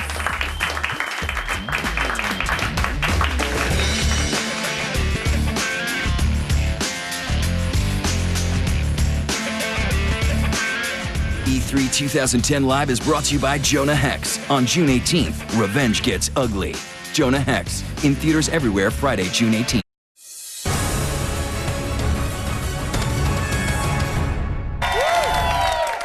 Crysis pushed PCs to the absolute limit, and console gamers can finally get in on the action for the sequel. Here to show us Crysis 2 is Cheva Early, founder and CEO of Crytek. Yeah. So, in the last Crysis, we were heading back to the island, and now we're in we're in New York City that seems to be under some trouble. So, what is the story, and how do things get even worse? Well, first of all, New York is an island itself, right? Okay, good point. Good point. You got me there. So we're still on an island, and we're still in a jungle for that matter as well. It's called the urban jungle. It's the urban jungle. Yeah. So, and we picked New York actually as a location that is emotionally very valuable. So it's symbolic for mankind's creation. It's the pride of mankind. And for us, it was clearly important also that between Crysis 1 and Crysis 2, there is a discontinuity to some degree, but there's also continuity as well. So people can actually enter the franchise, but also they can have a benefit of having it played. For fiction, you play an anonymous soldier that I cannot divulge into it right now, but rest assured you have a nanosuit story arc, first time, where a suit has a story actually, for that matter, and I tell you this, it's going to be awesome because we're working with an awesome writer, Richard Morgan. He's an award-winning writer, and I've been working with him the last 12 months on this. And you mentioned the suit, you still have a power suit, and what kind of tweaks have you made to it? The key tweak we have done is that the nanosuit actually is more streamlined today. So on the PC you had 4 modes that you had to pick one mutually exclusive to each other, which made it a bit more hardcore to access. And in Crysis 2, we have streamlined that nanosuit powers into one passive mode, which always is present. Effectively, it's called power mode. Then you got the shoulder bumps on the console, which is just armor or stealth, which is very simple to access with direct power. And then you got the tactical intelligent mode, which allows you to assess and promote freedom of gameplay. Now, we see some pretty scary mechs, and we saw some, I don't even know if it was animal or, some type of robot that was in the trailer. Who are the enemies that were taken on this time? Well, the enemies are a continuation out of Crysis 1, at least from a fictional perspective, but we have heavily improved them, heavily redesigned them to some degree, artistic freedom, right? Because we wanted to make sure the quality of the aliens, as well as the AI of the aliens, are much higher than what we had in Crysis 1. Because in Crysis 1 we had awesome human AI, we wanted to push that, but in Crysis 2 we wanted to make sure the alien AI are pushed up to the extremes. So I promise you will have the most intelligent enemies ever in first-person shooter. And the weapons, are we going to recognize them from the first game, or have there been some changes to those? So the weapons are actually a mix of it. So we got some continuation as well, so that again people who played Crysis 1, they kind of feel at home right away. And but then also we have added some new awesome weapons that are perfect choice against those kind of aliens that are vicious and fast moving, and so you have the counter against that with awesome weapons. Crytek and you guys, you've been at the bleeding edge of game technology since the original Far Cry. You're now one of the few developers that's making that big step into 3D. If you wouldn't mind kind of explaining what it's going to add to the game and why you decided to add in yet another challenge onto your plate. Well, yeah, we had already challenged with PS3 and 360, right? Stereoscopic 3D actually adds literally a new dimension, a new depth. As we know, it's a depth experience. But we have been working with stereoscopic 3D since the last 2 years on the PC platform primarily. And just about last year, we started to research 3D experience on the PS3 and 360, and have been iterating since then to try to find the comfortable setting for first-person shooter, which is like, it took 3 days to get it running at all, but then it took another 9.5 to 10 months, sort of, or even more for that matter till today, to get the absolute perfect settings that you can play 8 hours on a screen without throwing up, right? So, because the key thing is not to be a burden, right? It's a lot of implementation are a burden. We want to be a drawing in factor, we want to be immersive factor. And so I can tell you this way, that today Crysis 2 in 3D is definitely a game changer. If you perceive it and experience it yourself, you will never want to go back to 2D gaming, because literally is what we call a concave 3D experience. That means it draws you into the screen, the monitor or the TV becomes a window to the new world, and with that you're drawing in, and we don't push you out of the screen, never. Now, is there one version of this game that we should get? Should we definitely get it on the PC, definitely get it on the 360? Not really. I mean, the way we develop the games are, we have what's called Live Create in the CryEngine. So Live Create is effectively a feature that allows you to edit in real time on all the 3 platforms at the same time. That is amazing. So what it is effective, and in stereoscopic 3D for that matter. so when you want to put stuff in the planes, you just see it in real time, which means effectively we edit only once, and it appears on all platforms. Hence, we don't have a lead platform, so all of them will be awesome. When is Crysis going to be coming out? This holiday. All right, you guys never cease to amaze me. Thank you so much for your time, Shaddai. Thank you. Thank you. The Dead Sea Scrolls might seem like an unusual inspiration for a video game, but El Shaddai isn't your typical game. It was directed by a Capcom veteran who worked on Okami and Devil May Cry. Alex Simwise has more in this Floor Report.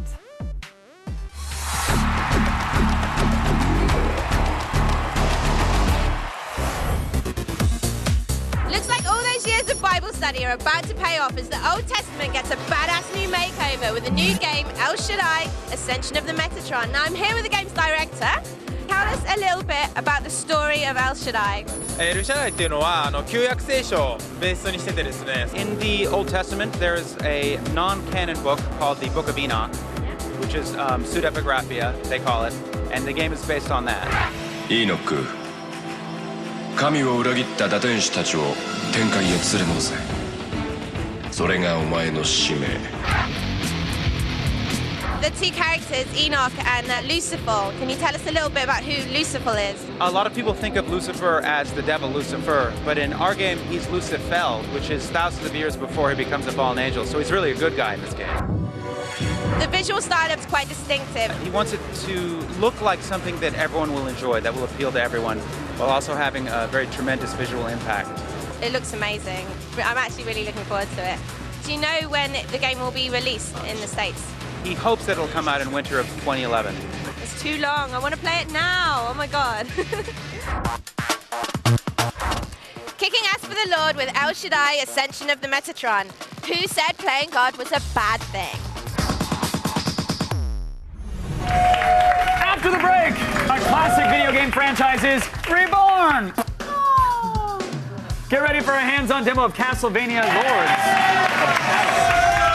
The Belmonts are back, and the game is being developed by Hideo Kojima, creator of the Metal Gear series. Oh, it's a good series. And more babies being birthed right after this. Hot chicks in 3D glasses. E3 2010 Live is brought to you by Burger King. Burger King is open till 2 a.m. or later. Don't go to bed before the king.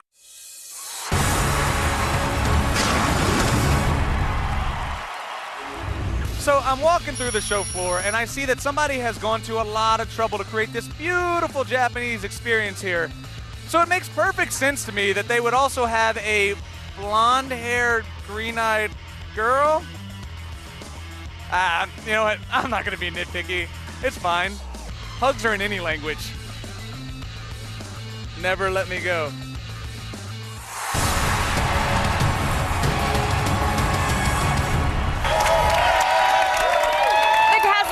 Series is getting a big makeover with Lords of Shadow and a little help from Kojima Productions. Joining us for this hands-on look is Konami producer Dave Cox. Dave, thank you so much.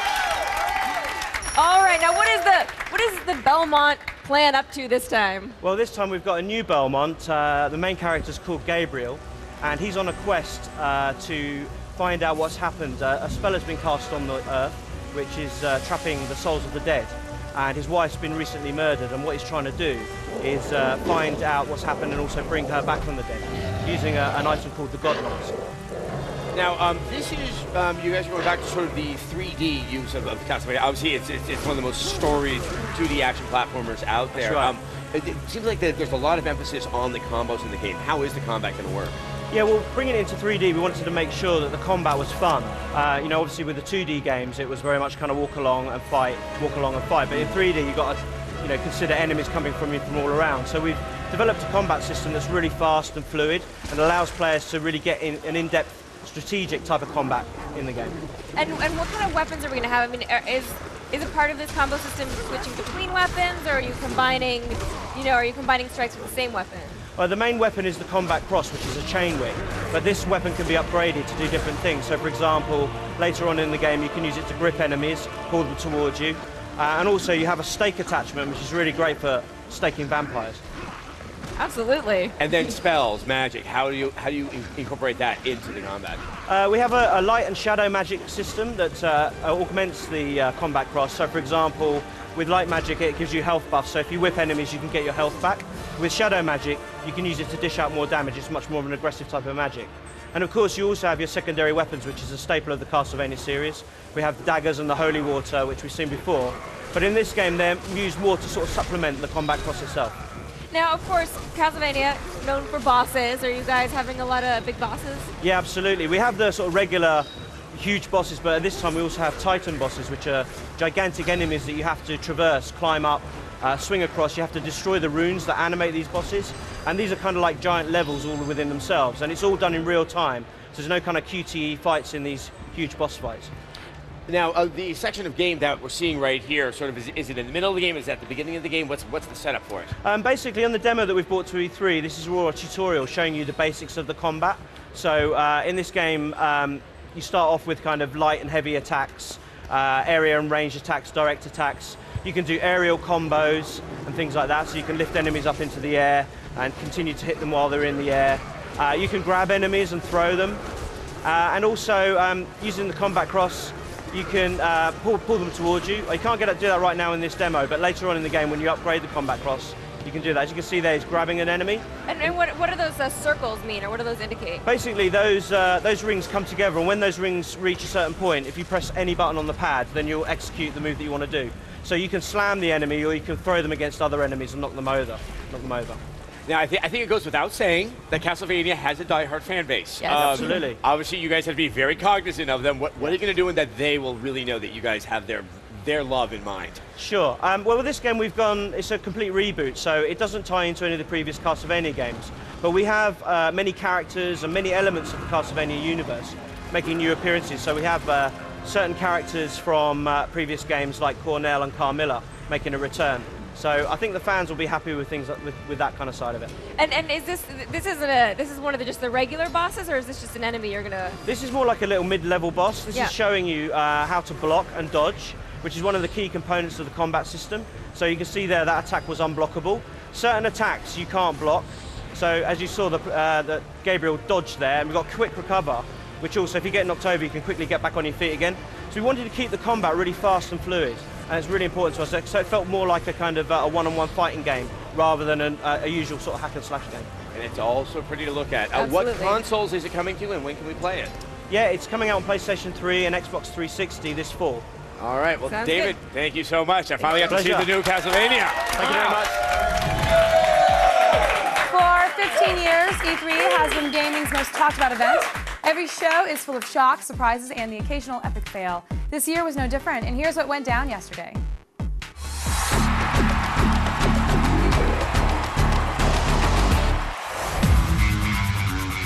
Day 2 of E3 was another winner, and G4 had you covered with must-see demos of the very best games. First up, id Software's shooter Rage blew us away with graphics so sharp you'd swear they were pre-rendered. The gigantic world is handcrafted from the ground up, and the shooting action looks like a ton of fun. RC cars loaded with explosives? Sign us up. Afterwards, the creator of the Gran Turismo franchise, Kazunori Yamauchi, showed off Part 5's staggering 20 real-world tracks and 950 cars. Then NASCAR expert Kevin Conway strapped in to give the game a test drive. The verdict? Thumbs up. The physics are awesome and the graphics are phenomenal. It's about as close as you'll ever get to the real thing, I think. Then Kevin and Morgan got a hands-on look at Dead Space 2, a game that lets you punch the heads off of alien babies. Your game is very bloody. It gets a little messy. Not gonna lie, this game is looking even better than the already classic original.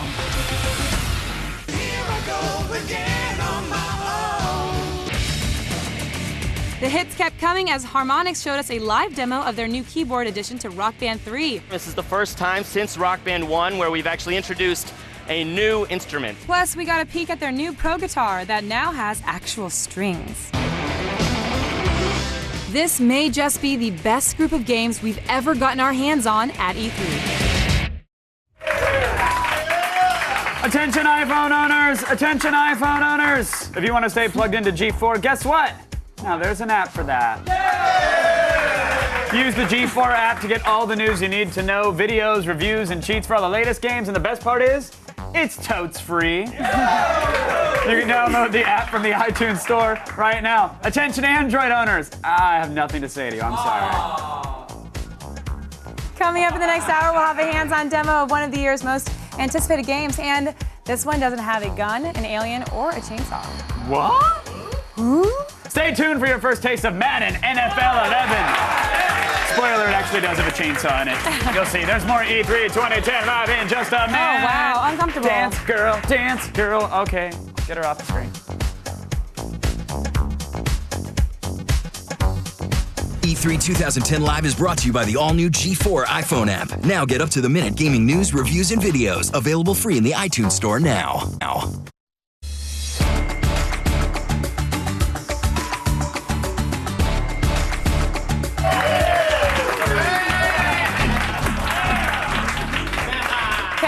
is getting stir crazy. No, I'm not.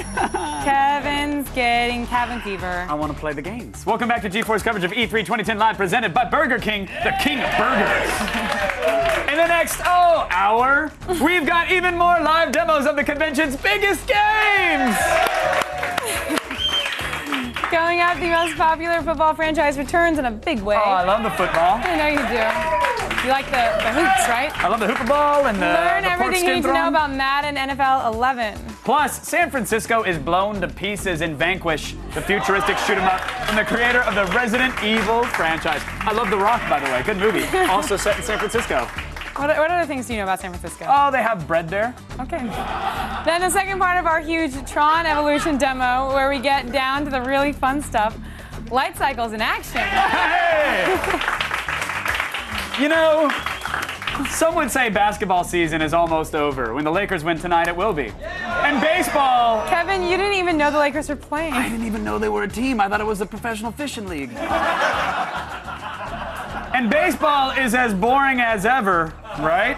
So it's time to get ready for the biggest sports game of the year with Madden NFL 11. The world's most popular football franchise is back with new announcers. My face hurts from smiling. Okay, it's got a revamped play calling system. And Kevin loves that revamped play calling system. I'll tell you, look, the old play calling system was par for the course. Now, boom! That's his football. The play calling. Motion. Let's go hands on for more. Bye.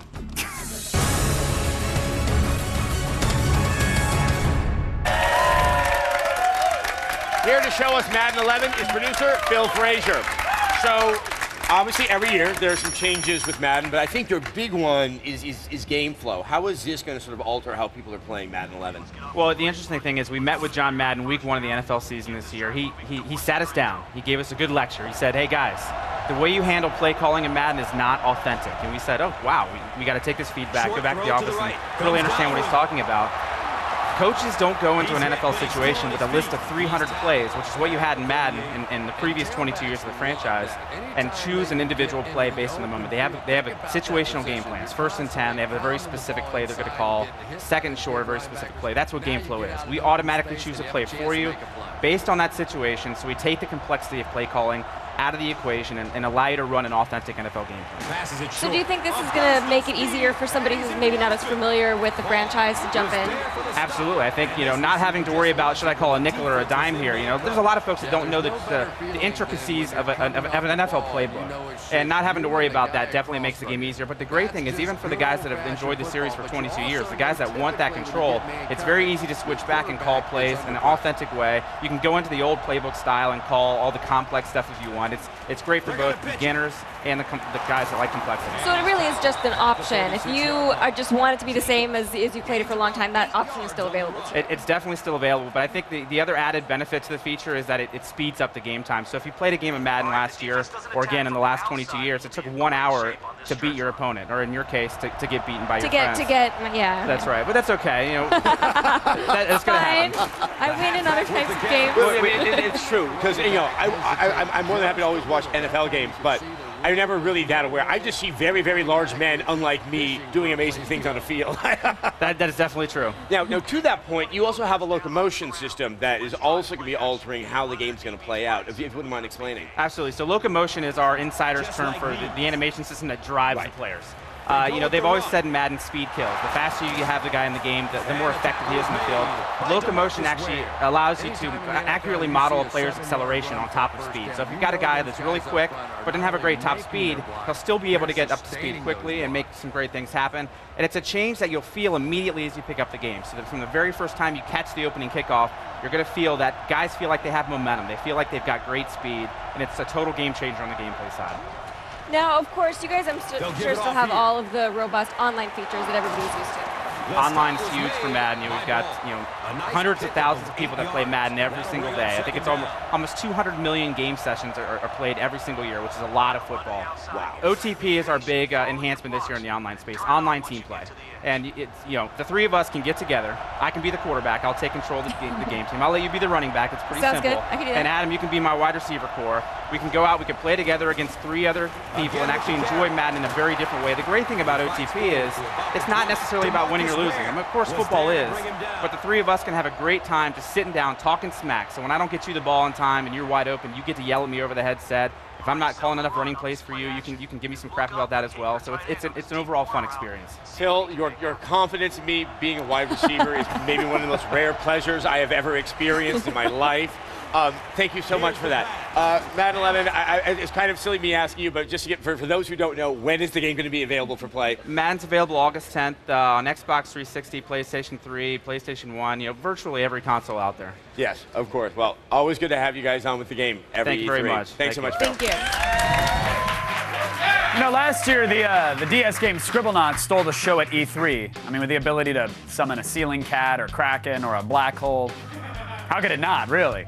But for the upcoming game, it's the sequel, Super Scribblenauts. You get to use adjectives, kids, huh? Yeah! Believe me, that's a game changer.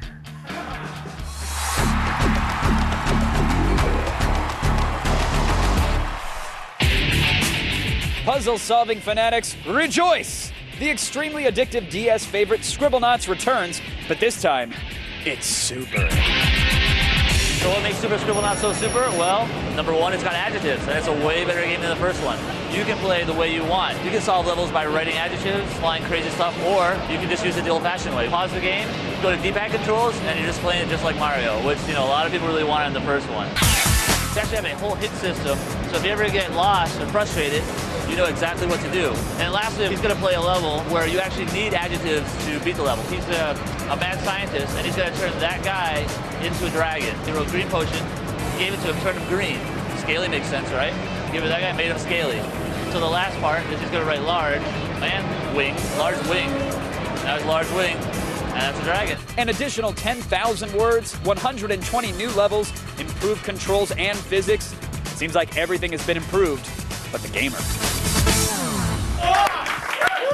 Science gets hacked in G4's newest original series. It's F in Science. Yes, watch as our 3 esteemed experts explore the weird, wild, and often offbeat world of science. Yeah. They'll make your life Science easier. is offbeat. It really is. And occasionally, they blow stuff up.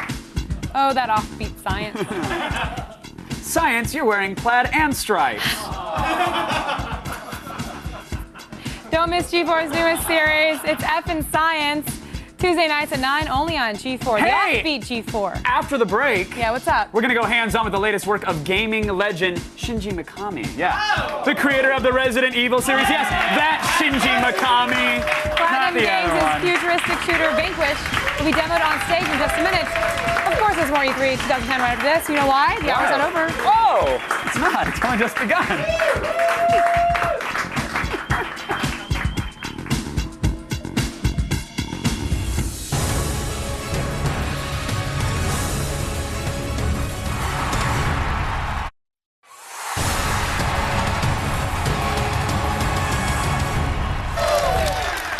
This year, Platinum Games rocked our worlds with the stylish and insane Bayonetta, and now they're back with the sci-fi action game Vanquish. Joining us now for a hands-on look is Sega associate producer Omar Woodley. Welcome. So this is a game by Shinji Mikami, which everyone should know what this man is behind. But this is a different take on what he's done in the past. What's the story behind Vanquish? So this is Mikami-san's third-person shooter. It's science fiction based, and it takes place in the future. And it's about 120, 200 years in the future, and basically there's 2 powers left in the world fighting for energy and fighting for the resources of the Earth. And it's the Soviet Union, or Russia, and the US. And so the US has built this big station in space to harness power of the sun. Russia goes out and attacks it, and we send an elite force up to retake it back. And you play the character Sam Gideon, who's kind of an engineer, and he's built this suit, ARS suit, augmented reality suit. And he's got a bunch of different abilities for gameplay that's going to wow you guys, and it's a lot of eye candy in the game. But yeah, it's very cool. So what are some of the abilities? Now we see that he's very mobile and almost acrobatic. Yeah, he's very agile. You could say he's kind of like a ninja. He's kind of like a ninja. I'll go with ninja. His suit, rockets into different places in the game, and he actually has the ability to slow down time and trigger the AR system, which lets you take a slower look but tactical look at the opponents or the enemies that you're fighting, find certain weak points, and exploit those weak points. Also, he's a smoker. Yes, he is a smoker. He's an avid smoker. And he actually does use that in combat as a technique, a feature in the game. A lot of the AI will focus on the cigarette after he tosses it, and he'll leap over certain boundaries or barriers. That is so Platinum Games. Gun him down. Plain awesome. Okay, we just saw it. There's this boosting system that just looks awesome. Yeah. How does it work? How does it play into strategy in the game? So we really wanted to bump up the gameplay speed-wise, and the best way to do that is obviously add rockets. So they've added rockets to his suit, which catapults you through the levels, through the combat zones, and really adds this kind of Hollywood flair to the gameplay. Now we see right now we're fighting two gigantic mechs. Are we fighting mostly robot enemies, or are there human enemies as well, or? It's a big mix of robots, cyborgs, and humans. You gotta have the giant mechs. Yeah, got some mechs in there too. Now, also, some of the human enemies, though, they seem to have suits that offer some unique abilities to them as well. Yeah, I'm not gonna give that away too much. All right. Now, hold on. What's happening right now? So you will find certain areas that you can take advantage of, including the mechs. You can kind of carjack them and take over and use the heavy cannons and firepower that they offer. Does that take a screwdriver? No. Now, the way this level is laid out, it doesn't seem like it's just a sort of a straight progression. It's like you really are in a fairly large area trying to take out the enemies. Is that typical for the tone of the game, or is it going to be mixing things up? It's a big mix. A lot of the combat zones are large scale, and at the end of this E3 demo, they're actually a quite big boss that you fight, and it's a very epic-sized battle. And now, so you went against having a multiplayer element. Why did you make that decision? That was Mikami-san's goal for this project. He really wanted to, like I said, bump up single player and deliver a AAA single player experience to the users and his fans, and just create something that was new and never been seen. And a lot of the visual effects are very new to the gaming industry, and a lot of the effects that the suit has are as well. Which, you know what, I have to say, I admire that. I know there's always that sense that you have to have multiplayer, but somehow it extends the sales, but sometimes certain gameplay that works perfectly in single player does not translate, and you're losing resources to for the best part of the game. Right, when people feel obligated, they have to have 17 modes, and maybe they should have focused a little bit more on the single player. Now, you guys seem to be doing an amazing job of really keeping that frenetic feeling with the bullets like flying everywhere. How hard was it to get that feeling? It's very difficult, and actually in a lot of the slowdown gameplay that you'll experience in the game, you can actually see the bullets whizzing by you. They are interactive. You can shoot the enemy bullets down and use them to your advantage in the gameplay. How hard is it going to be to shoot the enemy bullets down? Is that going to be a little pro strategy, or is that going to be something like the average gamer is going to be able to do? We offer a vast array of weapons that can take that opportunity and just return fire like Gatling-size gameplay. So there must be some futuristic weapons as well. Yes. Can't comment on that yet. Want to surprise you guys. So. No, which is, I mean, this is shocking enough. Just looking at this on screen. It seems like there is an everything, including the kitchen sink type approach, and we saw the same thing in Bayonetta. Is this just becoming kind of the philosophy of Platinum Games? Yeah, just to blow people's minds with different, visual eye candy, and like I said, this is very Hollywood style gameplay. You'll be able to do a lot of different aerial tricks, gunplay, and just a bunch of different stuff. Well, it looks great. When can we play Vanquish? This is coming out later this year, around October. All right, I cannot wait. Yep. Thank you so much for joining us. Thank you.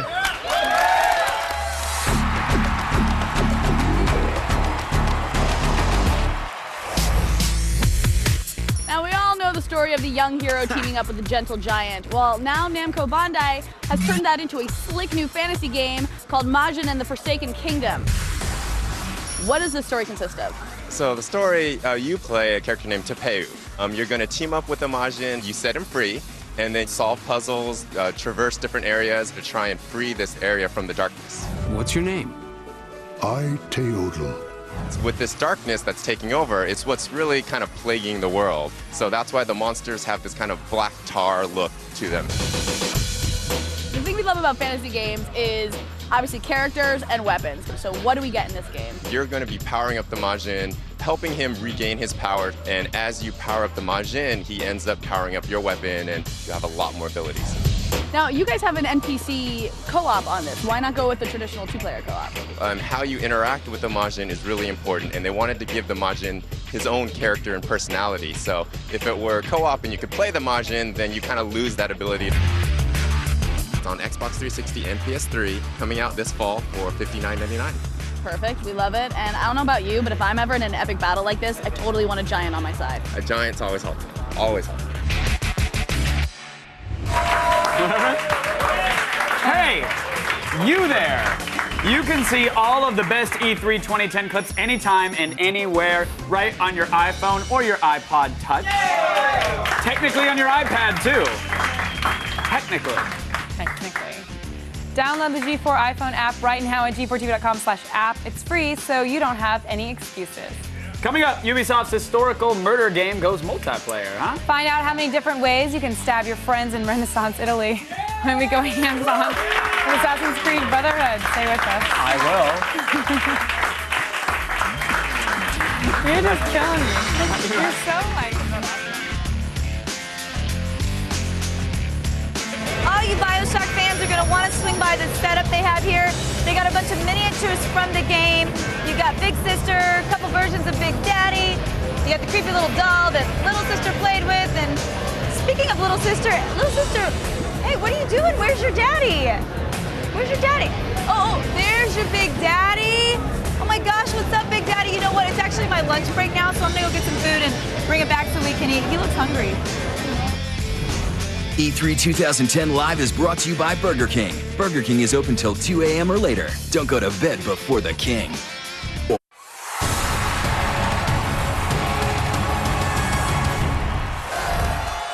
Yesterday we got our first look at Assassin's Creed Brotherhood, which continues the story of Italian assassin Ezio Auditore. And today we're diving into multiplayer. Now, here to explain how it all works is Ubisoft producer Vincent Pomprion and creative director Stefan Baudet. Thank you so much, guys. To be honest, when someone says Assassin's Creed in multiplayer, my first reaction was, that makes no sense. It's about stealthy gameplay. It's about being alone, figure it out. I played it. It's cool, but also you found a very nice excuse for how you could have multiplayer in the Assassin's Creed universe. If you wouldn't mind explaining. Right. We knew we would surprise everyone by announcing a multiplayer, but we really thought about it, and we felt it was time to show it to everyone. We actually started developing it over a year and a half ago. First, we needed to make sure we had the technology right, because it's an open world game, it's a sandboxing, it's hard to fit a networking mode in there. And then we needed to make sure that the narrative part was right as well. As most fans know, we try to justify as much as possible everything we do, except the leap of faith. So we figured that the best way to introduce the multiplayer would be through the Templar part of the story. The bad guys in the Assassin's Creed bad guys, or well, not necessarily. It's that's a philosophical idea.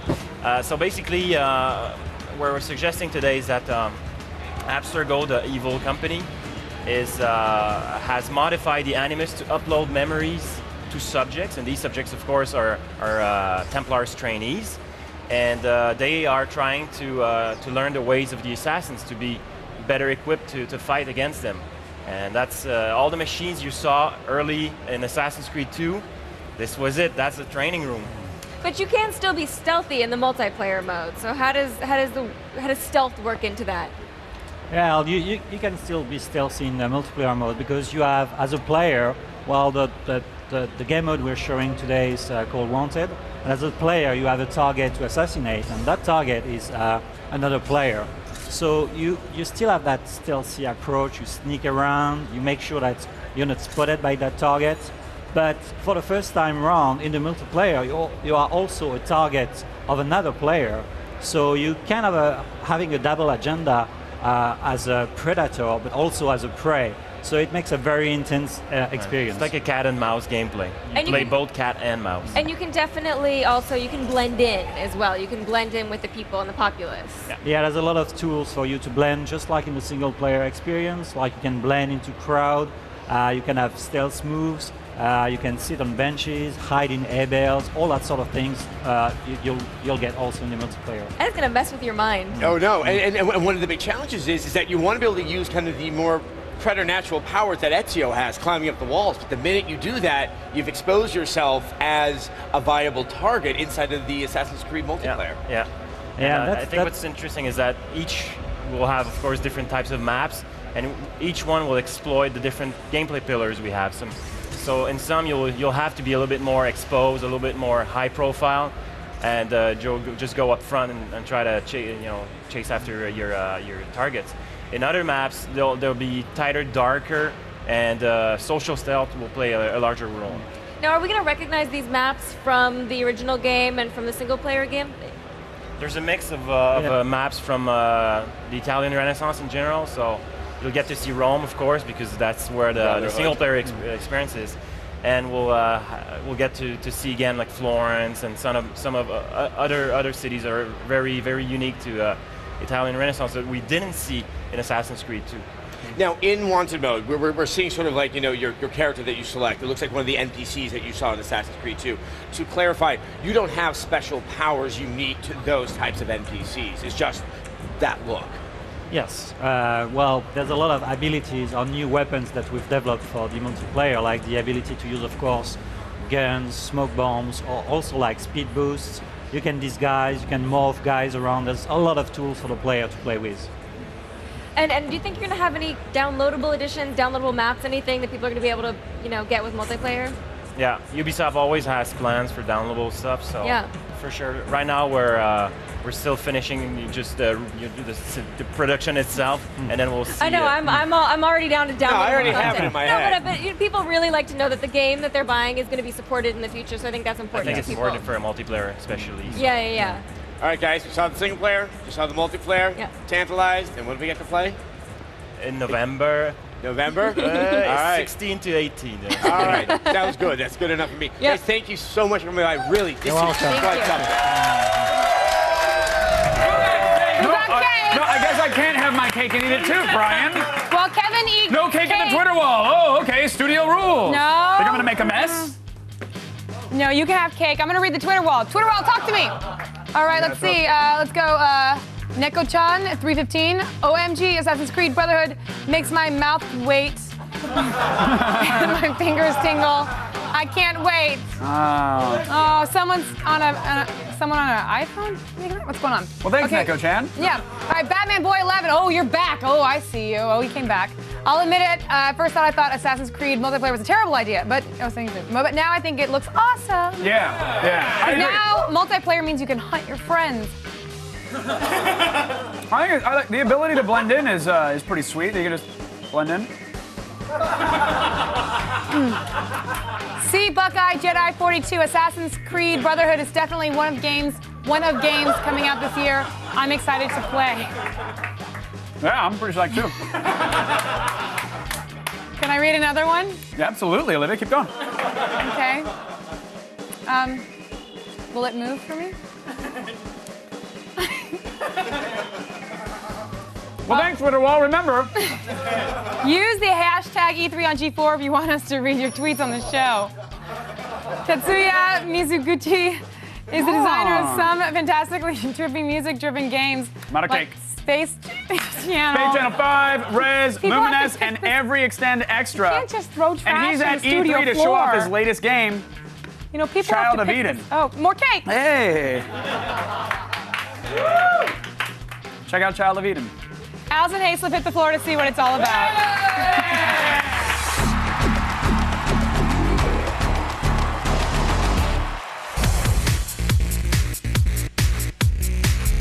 With me right now is one of the true pioneers of the gaming world, the puzzle master himself, Tetsuya Mizuguchi. And he's going to explain to me a little bit more about this game that has the E3 floor buzzing. Ms. Child of Eden.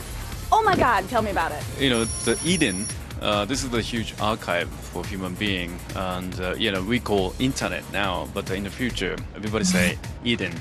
And you have to purify, and you have to save the world. All the things that we've seen at E3 that involve Kinect, this has got to be the coolest. What made you decide to make this Kinect compatible? So I heard about the Kinect technology.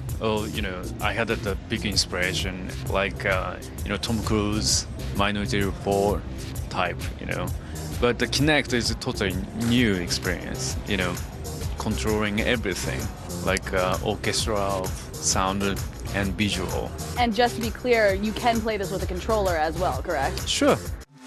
Now, obviously with video games, the visuals are some of the most important part, but this game, music is vital to how this game works. So how do you create music and actually make it change with the game? So I decided to create a music by myself. I can design a whole music, you know, very emotional feeling, and depends on the theme. So it's really fun work for me. It looks like you have all the artwork that's been inspired by the game, or is this the artwork that inspired the game? We draw in, that kind of art image first, then, we are in the production. When can I get this game? 2011 Q1. You're an absolute genius. Erogato, and high five for this. Thank yes. The new film, Jonah Hex, is based on the classic comic book series. Thanks, Kev. And Jonah Hex takes you back to the Wild West for a good old-fashioned tale of revenge. Here's star Josh Brolin with a sneak peek. Nailed it! Take a look at this exclusive clip from Jonah Hex.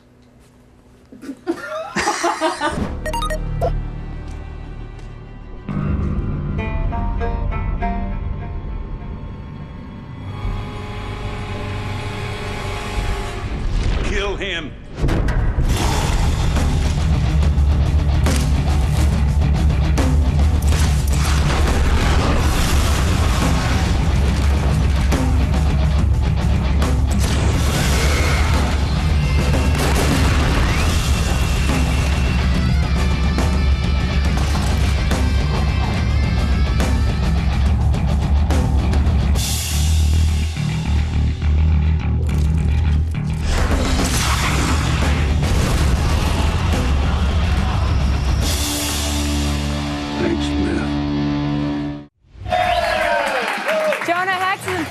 June 18th. Sign me up.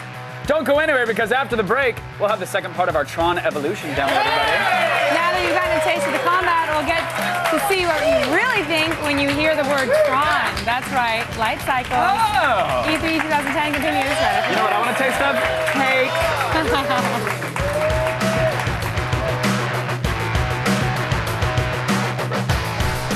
E3 2010 Live is brought to you by Jonah Hex. On June 18th, Revenge Gets Ugly. Jonah Hex, in theaters everywhere Friday, June 18th.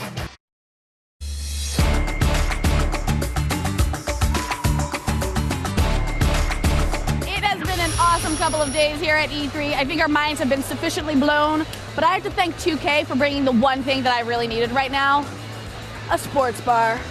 Barkeep, bring me a pint. Oh yeah.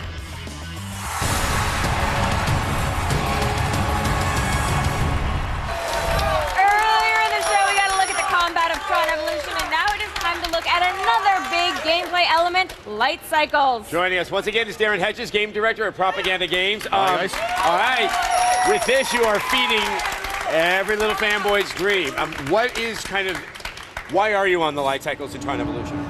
So you're on the light cycle on Tron Evolution for a number of reasons. In this particular level, we're actually trying to rescue a program named Gibson, who has been captured and sent to the Game Grid tournaments by the protagonist of the piece. And when you're racing with light cycles, I mean, how hard was it to get this sense of speed going on in this? Pretty difficult. One of the main things that we really concentrated on with the levels is how we can get through a level, really with that massive sense of speed. A light cycle, it travels at 200 miles an hour, so we want the players to feel like they have this, really huge motorcycle underneath them, but also traveling at a phenomenal speed. Because mobility is life. Mobility is completely life, Morgan. Now, obviously what we're seeing here, I would say it's kind of a racing sequence where there's like danger at every turn. Are we also going to be seeing the light cycles more in that combat where they're trying to box out the other guys we saw in the original Tron? So the one unique thing about the light cycles, or the new light cycles of Tron, is that it's more of a physical-based property. So although we still have the 90-degree turns, they're now used with the elite air brakes that we have on the light cycles. So instead of just 90-degree turns as you would have seen in 1982, you now have to use it very strategically with your air brakes. Most of the time, though, the light trail actually leaves a very sweeping arc, which if you use it correctly, you can actually box someone in with a circle rather than a square. Hey, that's even more effective. Now, are these vehicles going to be available in multiplayer as well? Yes, they are. So our multiplayer has not only on foot, but also the ability to go into your light cycle, and also exclusively for the video games, a light tank. And you can play all of those at the same time within our multiplayer component. Now, when you're playing multiplayer, am I able to use my disc on my light cycle and use combat that way? Oh, for sure. So we want you to be able to get on your light cycle and be able to use your disc. You may notice the new light cycles have no canopy. So that allows us to be a little bit more creative with the light disc and the way that we use it. Also using our player progression system, you'll also, every time you upgrade your light disc or your variants of the light disc, you'll also upgrade part of your light cycle as well. So for an example, with the light disc bomb, you'll be able to actually have a shield that surrounds the entirety of your bike. They'll give you more damage if you hit another bike head on, or if you hit a character, obviously they're just de-rezzed. Darren, I think I want to point out the technical accomplishment here. You are using Unreal Engine 3. Yes, we are. Which is not necessarily known for how quickly it can stream in all this stuff. This is absolutely amazing. I mean, how much real estate are we even covering here? Jesus, I had to figure it out. It's about 7.5 kilometers, give or take. But the level design team and the engineering team back at Propaganda actually worked minor miracles in the way that we get this level to stream. So they've done a lot with a lot of work with the streaming volumes within Unreal, and a lot of work behind the scenes in the code base to actually get that sense of speed right the first time. Well, because if you made a Tron game and didn't have the light cycles, I don't think you would have had a very receptive, be a little anemic fan base. So you had to put the light cycles in. Why do you think the light cycles are so iconic to the movie? Because if somebody saw the movie a million years ago and they're like, light cycles, that's all they remember. I think the light cycles are really iconic because it's almost every fanboy's dream of, in terms of getting this uber powerful vehicle that just does wonders. It's not only insanely fast, but it also has a destructive property to it. And I think when you look back on your childhood, as I do certainly, you go, I really wanted a light cycle. And for me now, you get the opportunity to drive that in the game and in multiplayer. And it also just looks really, really Thank you. cool. Totally. Darren, I think now, after we've seen these two elements of the game, I think the only question left on any reasonable person's mind is, when is the game going to become available? So the game's going to become available in fall of this year. We're going to release just before the movie, and it'll be available on PlayStation 3, Xbox 360, and PC. And it is 3D? It is in 3D, and we also support Sony Move as well. All right. Awesome. Thank Darren, you very much. Thank you so much. Give it up for Darren. Now, one of the major highlights of this year's E3 was Disney Epic Mickey. Warren Spector showed up with a game that really did the impossible. Yeah, it made Mickey Mouse kind of cool. Here's a look at the upcoming Wii platformer.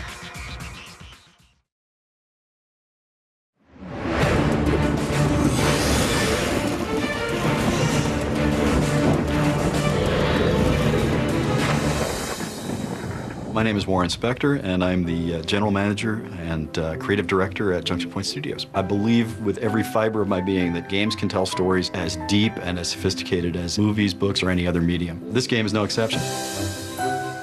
The power of Walt Disney's imagination brought into being this alternate world called the Wasteland, where all of Disney's forgotten and rejected characters, they all end up in the cartoon wasteland. Mickey Mouse inadvertently discovers this place. Mischievously, he plays with the magics and creates a monster. And Mickey flees, not even knowing that anything bad has happened. But the Blot is furious, so he just devastates the world. But this world has a hero of its own. It's got Oswald the Lucky Rabbit, the first forgotten, rejected character that Disney created. And so Oswald and the Blot engage in the Blot Wars, which rage for years. One of the most important things in the game is the idea of a heart.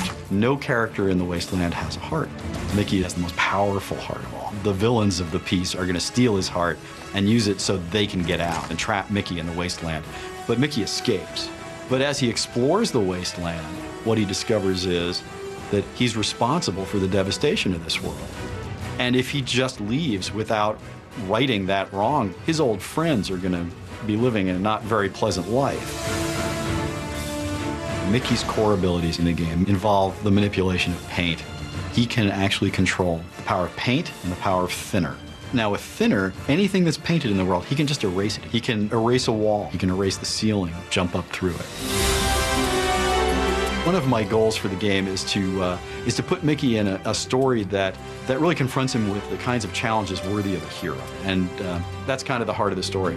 It's about redeeming yourself, redeeming others, and healing the land. And at the end of the day, I think mostly it'll be about being a hero, having fun, and engaging in an epic story.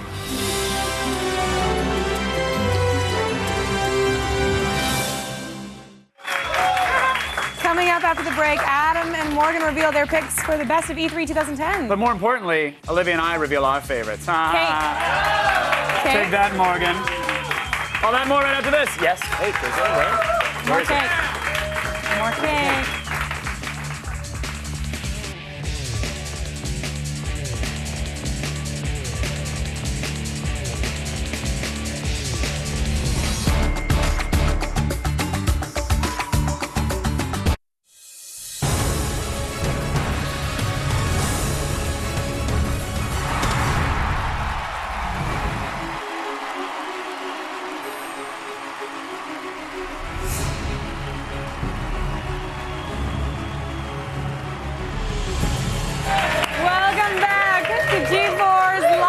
E3 2010. This week we brought you over 40 exclusive hands-on demos, over 10 hours of coverages from the press conferences, and most importantly, cake. Cake! Well, we brought Kevin cake, and you got to watch it. It was delicious. And we only had to cover up the death of one booth babe this year, so good job, G4.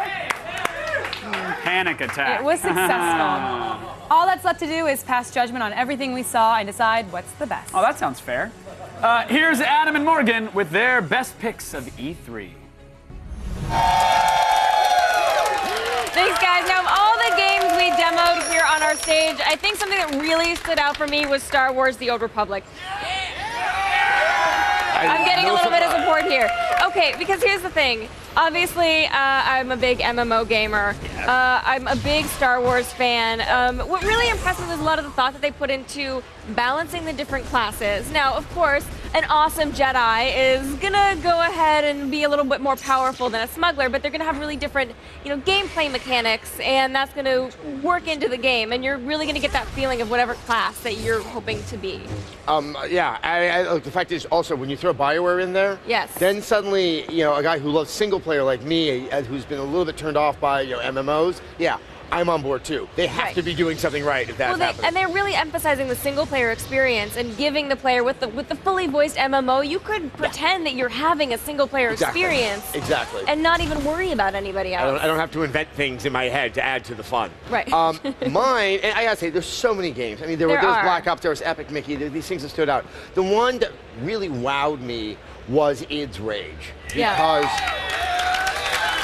I've always, obviously, it's very hard to work in what we do and not have this almost kind of awe for what it has accomplished over well over a decade. But their tech has always been so impressive, and it's always like the design is just trying to catch up. And this time I'm like, okay, no, these two things are equitable.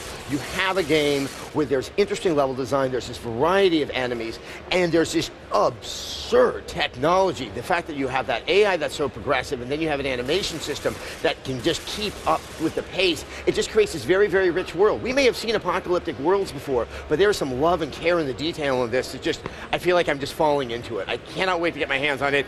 But it's a 2011 release. So those were just two things that really stood out for us because, of course, there were so many amazing things that we demoed on the show floor that we actually got to put our hands on. So E3 has been very exciting. That is it from the E3 floor. Back to you guys in the studio. Thank you, Morgan. But right now, it's our turn, suckers! Yay! All right. Ladies first, Miss Munn, what did you like? I didn't get to see that much of it, but the stuff I did see I love was Zelda. Legend of Zelda, Skyward Sword. We have the one-to-one sword and shield control. Absolutely. Really awesome, so you can feel like you're back in 180 AD again, huh? You guys remember that? I've been waiting to work that date in. Okay, that was good. Did you Google it or something? No, I had everyone else Google it for me. What did you ask? Did you say, when did people use swords? Will everyone's doing it. That was good. No, so it's like 180 all over again. Oh, yeah. The accuracy of the data is what made that good. Also, wait, Flying Beetle can go around and get Flying for Beetle you. was dope, but it's 2011. You patient? You gonna wait? Yeah. Okay, good. Good to What hear. about you? What did you like? I liked 2 things that were picked already, so I'm gonna say Rock Band 3. And again, I said it got me interested. Yesterday I was saying in music games again. But here's the thing. That new controller that you're seeing right there with the strings at the bottom, it has buttons on each fret. It can teach you to finally play the guitar. So now, when you get great at expert, you're still not just a douche with a plastic guitar. You can pick up a real electric guitar. Can you really pick and up shred. after that? This game will honestly, I mean, yes, there's some finesse that you have to learn, and you'll have to get your calluses for the strings and whatnot, but you can really take it slow. They told me that there'd be plenty of trainers included in the game. Are you gonna do? Learn your chords. I'm gonna try because I don't like, I have commitment issues, as we all know, so taking actual guitar lessons is just too much for me, but to play the songs that I love at the pace that I will enjoy, that to me is a huge selling point. So, Rock Band 3, good songs, new peripherals, and it Very can teach you how to play guitar. I know. What about? Like it's 20 AD. What was your date? 180 AD. 180 AD. I think you just cut your own forearm there with what you mimed. I think. Shield, stop, and sword. Shield, Got it. stop, Got and it. sword. Hey, folks, we are done, everybody. I've missed you, my friend. Missed you. After 4 days and 25 hours of live TV, E3 2010 is finally over. If you missed any of our staggering E3 coverage or just want to relive the whole thing all over again, we've got you covered. Just tune in to G4 this Saturday at 9 a.m. for an all-day E3 2010 live marathon. And if you're looking for more Star Wars excitement, Lucas has something special in store. Stick around for Star Wars Strikes Back. Yes! Thank you for watching.